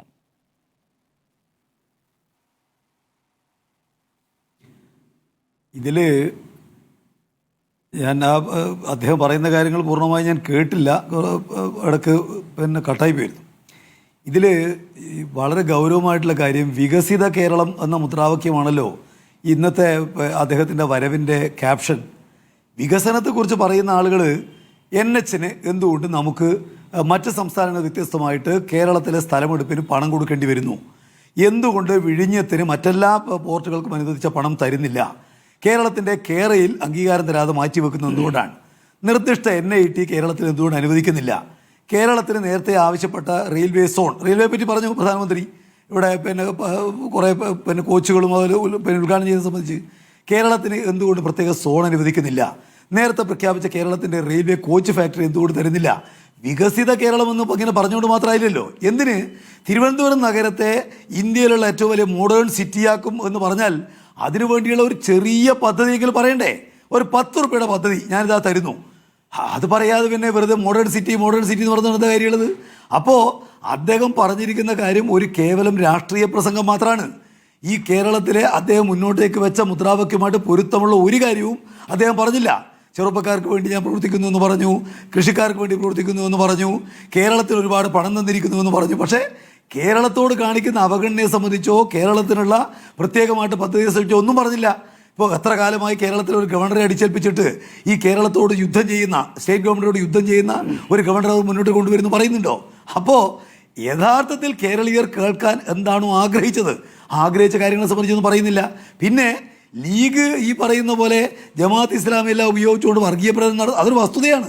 ഇപ്പോൾ പ്രചരണ രംഗത്ത് അനുഭവപ്പെട്ട ഒരു കാര്യം ഞാൻ പറയാം. ഞങ്ങളുടെല്ലാം പ്രദേശത്ത് വന്നിട്ട് ഈ ജമാഅത്ത് ഇസ്ലാമിക്കാർ ലീഗിൻ്റെ പിന്തുണയോട് പറഞ്ഞത് SIR നടപ്പാക്കുന്ന പിണറായി വിജയനാണ്, അത് മുസ്ലിങ്ങൾക്കെതിരായിട്ടാണ് നടപ്പിലാക്കുന്നത്. അവർ പറഞ്ഞിട്ടുണ്ട്. നരേന്ദ്രമോദിയെ സഹിക്കാം, പിണറായി വിജയനെ സഹിക്കാനാവില്ല പറഞ്ഞിരിക്കുന്ന ഇവരുടെ പ്രചരണത്തിൻ്റെ ഭാഗമാണ്. അത് എന്താണത് അർത്ഥാക്കുന്നത്? അപ്പോൾ ഇവിടെ വളരെ വർഗീയമായിട്ട് കാര്യങ്ങളെ തിരിക്കാനുള്ള ശ്രമങ്ങൾ നടക്കുന്നു. അതിൽ നടക്കുന്നത് UDF വേണ്ടിയാണ് പ്രചരണം നടത്തുന്നത്. ഈ പറഞ്ഞ വെൽഫെയർ പാർട്ടിയും ജമാഅത്ത് ഇസ്ലാമിയുമാണ്. അതിന്റെ വിപത്തിനെ ചൂണ്ടിക്കാട്ടാൻ ഞങ്ങൾക്ക് ചുമതലയുണ്ടെന്നാണ് നിങ്ങൾ പറയുന്നത്. തീർച്ചയായിട്ടും എല്ലാ വിപത്തിനെയും ചൂണ്ടിക്കാട്ടേണ്ടതുണ്ട്. അതിന്റെ ഉത്തരവാദിത്തം ഭരണപക്ഷ പാർട്ടി എന്ന നിലയ്ക്ക് CPM-ന് കൂടുതലുണ്ട് പ്രതിപക്ഷത്തെക്കാൾ. അങ്ങനെ വരുമ്പോൾ നായാടി മുതൽ നസ്രാണി വരെ എന്ന കൊടും വർഗീയമായ ആഹ്വാനം നടത്തിയ വെള്ളാപ്പള്ളിയെക്കുറിച്ച് എന്താണ് CPM ഉറച്ചു പറയാത്തത്? കേൾക്കുന്നില്ല അത്. അല്ല, ഞങ്ങൾ കേരളത്തിൽ ഒരുപാട് ജാതി അടിസ്ഥാനത്തിൽ പ്രവർത്തിക്കുന്ന സാമുദായിക പാർട്ടികളുണ്ട് എന്ന യാഥാർത്ഥ്യത്തെ കാണുന്നു. അവർക്ക് പല വിഷയങ്ങളിലും പല നിലപാടുകളുണ്ടാവും. ഇപ്പം ഈ തെരഞ്ഞെടുപ്പിൽ തന്നെ ഈ പറയുന്ന കക്ഷികളെല്ലാം ഏതെങ്കിലും മുന്നണിയുടെ ഭാഗമാണെന്ന് പറഞ്ഞിട്ടുണ്ടോ? ബട്ട് നടത്താൻ ശ്രമിക്കുന്ന ശ്രമം എന്താ? വെള്ളാപ്പള്ളി മുഖ്യമന്ത്രിയുടെ കാറിൽ കയറി എന്ന് ഒരൊറ്റ ആക്ഷേപം വെച്ചിട്ട് വെള്ളാപ്പള്ളി പറയുന്ന സകല കാര്യങ്ങളും ഉത്തരവാദി എങ്ങനെയാണ് കേരള മുഖ്യമന്ത്രി ആവുന്നത്? കേരള മുഖ്യമന്ത്രി പറഞ്ഞിട്ടാണോ വെള്ളാപ്പള്ളി കാര്യങ്ങൾ പറയുന്നത്? അപ്പോൾ വെള്ളാപ്പള്ളി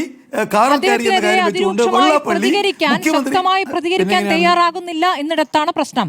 അങ്ങനെ പ്രതികരിക്കാതിരിക്കുകയും അങ്ങനെ വർഗീയ പ്രസംഗങ്ങൾ നടത്തിക്കൊണ്ടിരിക്കുമ്പോൾ തന്നെ കാറിൽ കയറ്റുകയും ചെയ്തു എന്നിടത്താണ് അതിന്റെ ഗൗരവം. ശ്രീ എം പ്രകാശൻ, അല്ല, സാമുദായിക പാർട്ടികൾ രാഷ്ട്രീയ പാർട്ടികളല്ല. ലീഗോ കോൺഗ്രസോ BJP-യോ പറഞ്ഞാൽ കൃത്യമായിട്ട് നമ്മൾ പറയും. സാമുദായിക പാർട്ടികൾ എല്ലാ പാർട്ടികളുടെ പ്രസ്ഥാനങ്ങളാണ്. ആ പാർട്ടികളൊന്നും മറ്റു പാർട്ടിക്കാരെന്ന് പറയുക പല രാഷ്ട്രീയ പാർട്ടികളാണ്. സാമുദായിക പാർട്ടികൾ പറയുന്ന എല്ലാ കാര്യങ്ങളോടും നിലപാട് പറയണം, അതിനോട് മറുപടി പറയണം. അവർ രാഷ്ട്രീയ പാർട്ടിയൊന്നുമല്ല. ഞങ്ങളൊരു രാഷ്ട്രീയ പാർട്ടിയാണ് CPM. അതുകൊണ്ട് ഓരോ സംഘടനയും പറയുന്നപ്പോൾ പോലെ മഹാസഭ പറയുന്നത്, ധീവരസഭ പറയുന്നത്, അതുപോലെ തന്നെ വെള്ളാപ്പള്ളി പറയുന്നത്, അതുപോലെ NSS പറയുന്നത്, അതിൽ ഓരോ കാര്യത്തിനും മുട്ടിന് മറുപടി നമ്മളെന്താ? അവർ സാമുദായിക പാർട്ടികളാണ്. സാമുദായിക പാർട്ടികൾ പരസ്പരം കാര്യങ്ങൾ പറയുന്നുണ്ട്. ശ്രീ എം പ്രകാശൻ, രാഷ്ട്രീയ പാർട്ടിയായ CPM വെള്ളാപ്പള്ളിയെ അതികണിശമായി വിമർശിച്ചതും കേരളം കണ്ടിട്ടുണ്ട് അല്ലേ? വെള്ളാപ്പള്ളിയെ കേരള തൊഗാഡിയ എന്ന് വിളിച്ചത് അന്ന് പാർട്ടി സെക്രട്ടറി ആയിരുന്ന പിണറായി വിജയനാണ്. നോക്കൂ, അങ്ങനെ വിമർശിച്ച പിണറായി വിജയനാണ് ഇപ്പോൾ നിശബ്ദത പാലിക്കുന്നത്. കാറിൽ കയറ്റിയതിൽ കുഴപ്പമില്ല എന്ന് പറയുന്നത്, ഞാൻ കയറ്റും എന്ന് പറയുന്നത്. അവിടെ CPI ബോധ്യപ്പെടുത്താൻ കഴിഞ്ഞു. CPI ബോധ്യപ്പെട്ടോ എന്നുള്ളത് അവർ പറയേണ്ട കാര്യമല്ലേ? അവർക്ക് വിഷയം എന്നുള്ളത് എനിക്കറിയില്ല. എനിക്കറിയില്ല അവർക്ക് ബോധ്യപ്പെടാത്ത വിഷയം എന്താണെന്നുള്ളത് എനിക്കറിയില്ല. ഓരോ പാർട്ടിക്കും നിലപാടുണ്ടാവുന്നത്. ഞങ്ങൾ പറഞ്ഞിരിക്കുന്ന കാര്യം ഇതാണ്. ഇത് ആയിക്കോട്ടെ, അത് അവരോട് നിങ്ങൾക്ക് ചോദിക്കാലോ. ഞാൻ പറഞ്ഞ കാര്യം ഇത്രയേ ഉള്ളൂ. സാമുദായിക സംഘടനകൾ ഒരുപാട് കേരളത്തിലുണ്ട്. അവർക്ക് പല വിഷയങ്ങളിൽ പല നിലപാടുകളുണ്ട്. ശക്തമായ മറുപടി പറയേണ്ട നിലപാട് വരുമ്പോൾ ഞങ്ങൾ പറയാറുണ്ട്. ശക്തമായ നിലപാട് ഇപ്പോൾ പറയേണ്ട കാര്യമില്ലാത്ത വിഷയങ്ങൾ പറയാറില്ല. അല്ല, നിങ്ങൾക്ക് തന്നെ ഓർമ്മയുണ്ടല്ലോ, എല്ലാ വിഷയം പറയുകയെ കേട്ടില്ല, മനസ്സിലായില്ല. അത്തരം വിഷയങ്ങളെല്ലാം ഞങ്ങൾ നിലപാട് സ്വീകരിച്ചിട്ടുണ്ട്. ഇപ്പോൾ ഞങ്ങൾ ഈ പറയുന്ന പോലെ SNDP സ്വീകരിക്കുന്ന നിലപാടുകളെല്ലാം ഞങ്ങളുടെ നിലപാടാണ് അല്ല. NS സ്വീകരിക്കുന്ന നിലപാടുകളെല്ലാം ഞങ്ങളുടെ നിലപാടാണ് അല്ല. ധീവരസഭയോ പുലയ മഹാസഭയോ ആര് സ്വീകരിക്കുന്ന നിലപാട് ഞങ്ങളുടെ നിലപാടല്ല. അവർ അതിഗൗരവമായി വിമർശിക്കേണ്ട എന്തെങ്കിലും കാര്യങ്ങൾ ഉന്നയിച്ചാൽ ഞങ്ങളതിന് മറുപടി പറയും. മറ്റവർ പറയുന്ന മുഴുവൻ കാര്യങ്ങളെയും അതിന് നിലപാടെന്ന് പറയുന്നത് ഞങ്ങളുടെ ഉത്തരവാദിത്വമൊന്നുമല്ല. പിന്നെ അവർ സ്വീകരിക്കുന്ന നിലപാടുകൾ ഞങ്ങളോട് ചോദിച്ചിട്ടല്ല. തെരഞ്ഞെടുപ്പ് കാലത്ത് അവർ ചിലരെ പിന്തുണക്കുന്നു, ചിലരെ എതിർക്കുന്നു. നമ്മളെ ശക്തമായി എതിർത്തിട്ടുണ്ട്, ചിലപ്പോൾ നമുക്ക് വോട്ട് ചെയ്യണമെന്ന് പറഞ്ഞിട്ടുണ്ട്. അതൊന്നും ഞങ്ങളെ ബാധിക്കുന്ന വിഷയമല്ല. ഞങ്ങളൊരു മുന്നണിയായിട്ട് അവരുടെ കൂടെ ചേർന്ന് അവരെ മത്സരിപ്പിക്കുക, അതൊന്നും ഉണ്ടായിട്ടില്ല, ഉണ്ടാവുകയില്ല. അതുകൊണ്ട് അത്തരം കാര്യങ്ങളെല്ലാം ഞങ്ങളുടെ നിലപാട് പകൽ വെളിച്ചം പോലെ വ്യക്തമാണ്. എന്നാൽ ഇപ്പോൾ UDF നടത്തുന്ന കാര്യങ്ങൾ അവരെ എല്ലാം കൊണ്ടുവന്ന് അവരെ ഉപയോഗിച്ചുകൊണ്ട് ഞങ്ങൾക്കെതിരായ പ്രചാരണം നടത്തുകയാണ്. വെള്ളാപ്പള്ളിയെ ഞങ്ങളുടെ കൂടെ കെട്ടിയിട്ട് വെള്ളാപ്പള്ളി പറയുന്ന കാര്യങ്ങൾക്കെല്ലാം മുഖ്യമന്ത്രി ഉത്തരവാദിത്തം പറഞ്ഞ എന്താ ന്യായം? വെള്ളാപ്പള്ളിയാണോ മുഖ്യമന്ത്രി? വെള്ളാപ്പള്ളിയുടെ കാര്യങ്ങളെല്ലാം പറയുന്നത് ഞങ്ങൾ പറഞ്ഞിട്ടാണോ? അപ്പോൾ വോട്ട് കിട്ടാൻ വേണ്ടിയിട്ട്. ശരി, ശ്രീ രാജു പി നായർ, ഇപ്പോൾ വെള്ളാപ്പള്ളിയുമായി ബന്ധപ്പെട്ട എല്ലാത്തിനും മറുപടി പറയേണ്ട ഉത്തരവാദിത്തം CPM-നില്ല, സർക്കാരിനില്ല എന്നുള്ളതാണ് CPM മറുപടി. അതേസമയം ഈ കാറിൽ കയറ്റുന്നതുമായി ബന്ധപ്പെട്ട് രമേശ് ചെന്നിത്തലയോട് ഞങ്ങൾ ചോദ്യം ചോദിക്കുമ്പോൾ അദ്ദേഹം പറയുന്നുണ്ട്, ഞാൻ കാറിൽ കയറ്റും, ഞാൻ എല്ലാവരെയും കയറ്റുന്ന ആളാണ്, അപ്പോൾ വെള്ളാപ്പള്ളിയും കയറ്റും, വേണമെങ്കിൽ സുകുമാരൻ നായരും കയറ്റും, അങ്ങനെ എല്ലാവരെയും കയറ്റുമെന്ന്. അപ്പോൾ അങ്ങനെ കയറ്റുക എന്നുള്ളതല്ലല്ലോ, കാറിൽ കയറ്റുന്നത് ഏത് ഘട്ടത്തിൽ എന്നുള്ളതാണല്ലോ വിഷയം. അപ്പോൾ ഇവിടെ വർഗീയ പ്രസംഗങ്ങൾ നടത്തിക്കൊണ്ടിരിക്കുന്ന വെള്ളാപ്പള്ളിയെ കാറിൽ കയറ്റുന്നതിൽ തെറ്റില്ല എന്നാണോ രമേശ് ചെന്നിത്തല പറഞ്ഞതെന്ന് മനസ്സിലാക്കേണ്ടത്? അങ്ങനെയെങ്കിൽ നിങ്ങൾക്ക് ഇക്കാര്യത്തിലുള്ള നിലപാടെന്താണ്? അല്ലല്ല, ഒരിക്കലുമല്ല. വെള്ളാപ്പള്ളി നടേശൻ പറഞ്ഞ വർഗീയതയ്ക്ക് സംരക്ഷണം ഒഴുക്കാൻ വേണ്ടിയാണ് പിണറായി വിജയൻ കയറ്റിയത്. ഈ കാറിൽ കയറ്റിയത് പറയുമ്പോൾ നമ്മളെന്താ ചിന്തിക്കുന്നത്? പാവം പിണറായി വിജയൻ ഇങ്ങനെ വണ്ടി എടുത്തുകൊണ്ട് പോകുമ്പോൾ ഒരു ഗതിയും പരഗതിയും ഇല്ലാത്ത വെള്ളാപ്പള്ളി നടേശൻ വേച്ച് അയ്യപ്പ സംഗമത്തിന് പോവാണ്. അയ്യോ, ഈ പാവ മനുഷ്യൻ വേച്ച് പോവാണല്ലോ, എന്നാ കാറിൽ കയറ്റിക്കോ എന്ന് പറഞ്ഞ് കയറ്റിയാണോ? വെള്ളാപ്പള്ളി നടേശൻ തന്നെ പറഞ്ഞ എന്താ, കേരളത്തിലെ ആദ്യത്തെ ബെൻസ് ഓടിച്ച, ഞാൻ ഓടിച്ചത്രയും ബെൻസ് അല്ല, ഞാൻ കയറിയത്രയും ബെൻസ് കേരളത്തിൽ ഒരുത്തരും കയറിയിട്ടില്ലെന്നാ പറഞ്ഞത്, ഇല്ലേ? അപ്പോൾ ഏതാണ്ട് വഴി കൂടി നടന്നുപോയൊരു പാവത്തിനെ ഏതാണ്ട് പഴയ സഖാക്കന്മാരെ വല്ലാണെങ്കിൽ പിന്നെയും കൊള്ളായിരുന്നു. ഈ ഉടുതുണിയും മണ്ട് പറിച്ചെടുത്ത് ഇപ്പോഴും CPM സിന്ദാബാദ് വിളിക്കുന്നവരെയാണെങ്കിൽ കുഴപ്പമില്ലായിരുന്നു. ഇത് നാടിനെ നശിപ്പിക്കുന്ന വർഗീയത, അപരമത വിദ്വേഷം പറയുന്ന ഒരാളെ ഈ കാറിനകത്തേക്ക് കയറ്റുക എന്ന് പറഞ്ഞാൽ കേരളത്തിലെ ഏതെങ്കിലും മന്ത്രിമാർക്ക് കിട്ടിയിട്ടുണ്ടോ സ്മൃതി? കേരളത്തിലെ ഏതെങ്കിലും മന്ത്രിമാർ കയറിയിട്ടുണ്ടോ? ആ കടപ്പുറത്ത് നിന്ന് നാട്ടുകാർ തല്ലി ഓടിക്കാൻ പോയപ്പോൾ കടകംപള്ളി സുരേന്ദ്രന്റെ വണ്ടി കയറിയത് മാത്രമേ ഉള്ളൂ. അല്ലാതെ ഈ മുഖ്യമന്ത്രിയോടൊപ്പം മന്ത്രിക്ക് യാത്ര ചെയ്യാൻ പറ്റില്ല. അവിടെയാണ് ഈ പറയുന്ന അപരമത വിദ്വേഷം പറയുന്ന വെള്ളാപ്പള്ളി ഗണേശനെ കൊണ്ട് നടന്നത്. അത് രാഷ്ട്രീയ സംരക്ഷണമാണ്, രാഷ്ട്രീയ സംരക്ഷണം, മനസ്സിലായില്ലേ? പിന്നെ എന്നിട്ട് എന്താ പറയുന്നത്, ഇത്രയും വലിയ അപരമത വിദ്വേഷം പറയുന്ന വെള്ളാപ്പള്ളി ഗണേശൻ അല്ല പ്രശ്നം, മറിച്ച് അപരമത വിദ്വേഷം പറയാത്ത മുസ്ലിം ലീഗാണ് പ്രശ്നം, ഇല്ലേ? ഇവിടെ ചോദിച്ചല്ലോ, മതമാണ് പ്രശ്നം. മതമല്ലേ പ്രശ്നം? നിങ്ങൾ BJP-യുടെ അനുരാഗരോടാണ് ചോദിക്കുന്നത്. ഈ രാജ്യത്ത് മുഴുവൻ ഫ്രിഡ്ജിൽ കയറ്റി വെച്ചിരിക്കുന്ന ഇറച്ചിയുടെ പേരിൽ മനുഷ്യനെ തല്ലിക്കൊല്ലുമ്പോൾ, ട്രെയിനിൽ നിന്ന് തലപ്പാവുള്ളവനെ തല്ലിക്കൊല്ലുമ്പോൾ, ആർട്ടിക്കിൾ 370 ഇല്ലാതെയാക്കുമ്പോൾ, പൗരത്വ ഭേദഗതി നിങ്ങൾ ഉണ്ടാക്കുമ്പോൾ, മുത്തലീഗ് മറ്റുള്ളവരെക്കാൾ ക്രിമിനൽ വൽക്കരണമാക്കുമ്പോൾ, ഈ വഖഫ് നിയമം ഭേദഗതി ചെയ്യുമ്പോൾ മതമല്ലേ നിങ്ങളുടെ പ്രശ്നം? അങ്ങനെ മതം നിങ്ങൾ പ്രശ്നമാക്കുമ്പോൾ പ്രതിരോധം തീർക്കുന്ന ആ മതം സംരക്ഷണം ഒരുക്കണ്ടേ? അതിനല്ലേ മുസ്ലിം ലീഗ് ഉള്ളത്? അവരെ സമാധാനത്തിന്റെ പാതയിൽ നിർത്തി ജനാധിപത്യ പോരാട്ടം നടത്തുന്ന മുസ്ലിം ലീഗാണോ വർഗീയവാദികൾ? അല്ല, മറിച്ച് അതിന്റെ പേരിൽ അപരമത വിദ്വേഷം ഈ രാജ്യത്ത് മുഴുവൻ വിതയ്ക്കുന്ന നരേന്ദ്രമോദിയാണ് ഈ രാജ്യത്തിന്റെ പ്രശ്നം. നരേന്ദ്രമോദിയാണ് ഈ രാജ്യത്തിന്റെ ശത്രു. നരേന്ദ്രമോദിയാണ് ദേശവിരുദ്ധൻ. അതല്ലാതെ സമാധാനം പറയുന്ന മുസ്ലിം ലീഗ് അല്ല, സമാധാനം പറയുന്ന കോൺഗ്രസ് അല്ല, മതേതര ജയിലിൽ പിടിച്ചിർത്തുന്ന കക്ഷികളല്ല. മനസ്സിലായില്ലേ? പിന്നെ ഇപ്പൊ പ്രസ്താവന അറിയോ? AK ബാലന്റെയും നരേന്ദ്രമോദിയുടെയും പ്രസ്താവന എഴുതുന്നു ഒരേ ക്ലർക്കാ. AK ബാലനും നരേന്ദ്രമോദിക്കും ഒരേ സ്ഥലത്ത് നിന്ന് പ്രസ്താവന വരുന്നു എന്നുള്ളതാണ്. ഇവിടെ പ്രകാശം മാഷ് പറയുകയാണ്, തള്ളിക്കളഞ്ഞു. ആര് തള്ളിക്കളഞ്ഞു? ഗോവിന്ദൻ എന്തോ ഞരങ്ങി പറഞ്ഞു, അപ്പോഴത്തേക്ക് പിണറായി വിജയൻ പറഞ്ഞു അതല്ല, അതാണ് നിലപാട് എന്ന് പറയല്ലേ? ജമാഅത്തെ ഇസ്ലാമിയെ കണ്ടിട്ടില്ല. നിങ്ങൾ എന്തിനാ 2011 മാർച്ച് 31 ആലപ്പുഴ ഗസ്റ്റ് ഹൗസിൽ വെച്ച് ജമാഅത്തെ ഇസ്ലാമിയെ കണ്ടത്? നിലപാടോ? നിങ്ങൾക്ക് പലപാടല്ലേ ഉള്ളത്? തെരഞ്ഞെടുപ്പ് വരുമ്പോ കാണിക്കുന്ന പലപാടല്ലേ നിങ്ങൾ? തെരഞ്ഞെടുപ്പ് വരുമ്പോ മാത്രം ജമാഅത്തെ ഇസ്ലാമിയെ നേരിട്ട് കണ്ട് നിങ്ങൾ സംസാരിക്കുന്നത് പിന്നെന്താ? ധാരണയല്ലെങ്കിൽ പിന്നെന്താ? അപ്പോ ധാരണകൾ നിങ്ങൾ ഉണ്ടാക്കുകയാണ്. നിങ്ങൾ BJP-യെ പോലെ തന്നെ അപരമത വിദ്വേഷം ഉണ്ടാക്കുകയാണ്. നിങ്ങൾ മുസ്ലിം സമുദായത്തെ മുഴുവൻ ഭീകരവൽക്കരിക്കാൻ ശ്രമിക്കുകയാണ്. അതുകൊണ്ട് നിങ്ങൾ ഭാവനയിൽ നിന്നുണ്ടാക്കുന്ന ഏതോ SIR പിണറായി വിജയൻ മുസ്ലിങ്ങളെ ഒഴിവാക്കാൻ വേണ്ടി ഉണ്ടാക്കുന്നത് എന്നല്ല, മറിച്ച് കേരളത്തിലെ മുസ്ലിങ്ങൾ മുഴുവൻ, ന്യൂനപക്ഷങ്ങൾ മുഴുവൻ, മതേതരവാദികൾ മുഴുവൻ, അവരെല്ലാവരും ഇന്ന് നരേന്ദ്രമോദിയേക്കാൾ പിണറായി വിജയനെ ഭയക്കുന്നു എന്നുള്ളത് അത് സത്യമാണ്. കാരണം നരേന്ദ്രമോദിയുടെ രാഷ്ട്രീയം കേരളത്തിൽ നടപ്പാക്കുകയാണ് പിണറായി വിജയൻ. ശ്രീ എം പ്രകാശൻ മറുപടി. എന്തോ ശ്രീ എം പ്രകാശൻ മറുപടി. RSSന്റെ RSSന്റെ കൊലക്കത്തിക്ക് ഇരയായിട്ട് നൂറുകണക്കിന് പേർ മരിച്ചു വീണ ഒറ്റ ഒരു കാര്യം കൂടി പറഞ്ഞു വെക്കട്ടെ സ്മൃതി.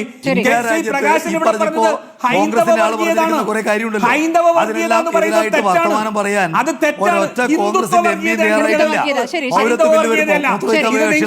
ഈ പറയുന്ന മുത്തലാഖ് നിരോധന നിയമം പ്രസംഗിക്കാനായിട്ട് രാഹുൽ ഗാന്ധി ഉണ്ടായിട്ടില്ല. നമ്മുടെ രാജ്യത്തിനകത്ത് മുസ്ലിങ്ങളെ വേട്ടയാടുമ്പോൾ മുസ്ലിങ്ങളെ വേട്ടയാടുമ്പോ ബുൾഡോസർ ഉപയോഗിച്ചുകൊണ്ട് മുസ്ലിം കടകൾ പൊളിക്കുന്നു. അവിടെ തടയാൻ ഏതെങ്കിലും കോൺഗ്രസ് ഉണ്ടായിരുന്നോ? ഉണ്ടായിരുന്ന വൃന്ദാക്കാരായിട്ടാണ് ഞങ്ങളുടെ PB ഉമർ. മുസ്ലിം ക്രിസ്ത്യാനികൾക്കെതിരായിട്ട് വേട്ട നടക്കുന്ന സമയത്ത് പാർട്ടി ഓഫീസിൽ കുർബാനക്ക് അവസരം കൊടുത്ത പാർട്ടി ഞങ്ങളുടെ പാർട്ടിയാണ്. തലശ്ശേരിയിൽ കലാപം ഉണ്ടായപ്പോൾ തടയാൻ പോയി ജീവൻ കൊടുത്ത ഞങ്ങളുടെ പാർട്ടിയാണ്.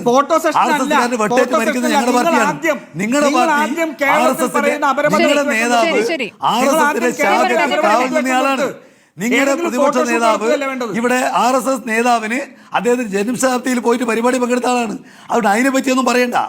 നിങ്ങളുടെ പ്രതിപക്ഷ നേതാവ് RSS നേതാവിന് അദ്ദേഹത്തിന്റെ പരിപാടിയിൽ ആശംസ നേർന്ന ആളാണ്, പോയിട്ട് വിളക്ക് കൊടുത്തിയ ആളാണ്. നിങ്ങളുടെ KPCC അധ്യക്ഷനായിരുന്ന ആള് പറഞ്ഞത് ഞാൻ ശാഖയ്ക്ക് കാവൽ നിന്നു എന്നാണ്. അതുകൊണ്ട് ഇന്ത്യ രാജ്യത്ത് തരാതരം പോലെ വർഗീയ പീഡനം നടത്തിയിട്ട് അധികാര കസേരയ്ക്ക് വേണ്ടി നിൽക്കുന്ന പാർട്ടിയെ കോൺഗ്രസ്. നിങ്ങൾക്ക് മതേതരത്വമൊന്നുമില്ല. നിങ്ങൾക്ക് ഒറ്റ താല്പര്യമുള്ളൂ. വോട്ട് വേണം, സീറ്റ് വേണം, മന്ത്രി വേണം. വോട്ട് വേണം, സീറ്റ് വേണം, മന്ത്രി വേണം. വേറെ ഒന്നുമില്ല. ഞങ്ങൾക്കതല്ല. ഞങ്ങൾക്ക് അധികാരം എന്ന് പറയുന്നത് പ്രധാന വിഷയമല്ല. ഇവിടെ വെള്ളിക്കളിയിൽ പ്രധാനമന്ത്രി സ്ഥാനം കയ്യിൽ തന്നിട്ട് അത് വേണ്ടെന്ന് പറയുന്ന ആർജവ പാർട്ടി. അതുകൊണ്ട് അധികാരത്തെ കുറിച്ചൊന്നും കോൺഗ്രസ് ഞങ്ങളോട് പറയണ്ട. നിങ്ങളുടെ പാർട്ടി ഞങ്ങൾ ക്ഷണിച്ചിട്ടുണ്ട് അധികാര കസേരയിൽ കേന്ദ്ര കമ്മിറ്റിയിൽ. ഞങ്ങൾ സ്വീകരിച്ചിട്ടില്ലല്ലോ. പിന്നെ ഞങ്ങൾക്ക് അധികാരം ജനങ്ങളെ സേവിക്കാനുള്ളതാണ്. നിങ്ങളെ പോലെ കുറെ MP-മാരും മന്ത്രിമാരും അതുപോലെ തന്നെ മറ്റാളുകളാകാനല്ല. അത് ചെയ്യാൻ കഴിയാത്ത സ്ഥലങ്ങൾ അധികാരം വേണ്ടെന്ന് വെക്കും.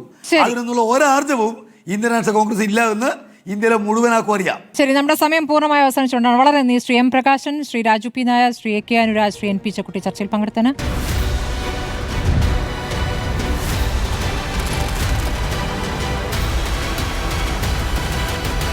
ഡിബേറ്റ് വിത്ത് സ്മൃതി പരുത്തിക്കാട്.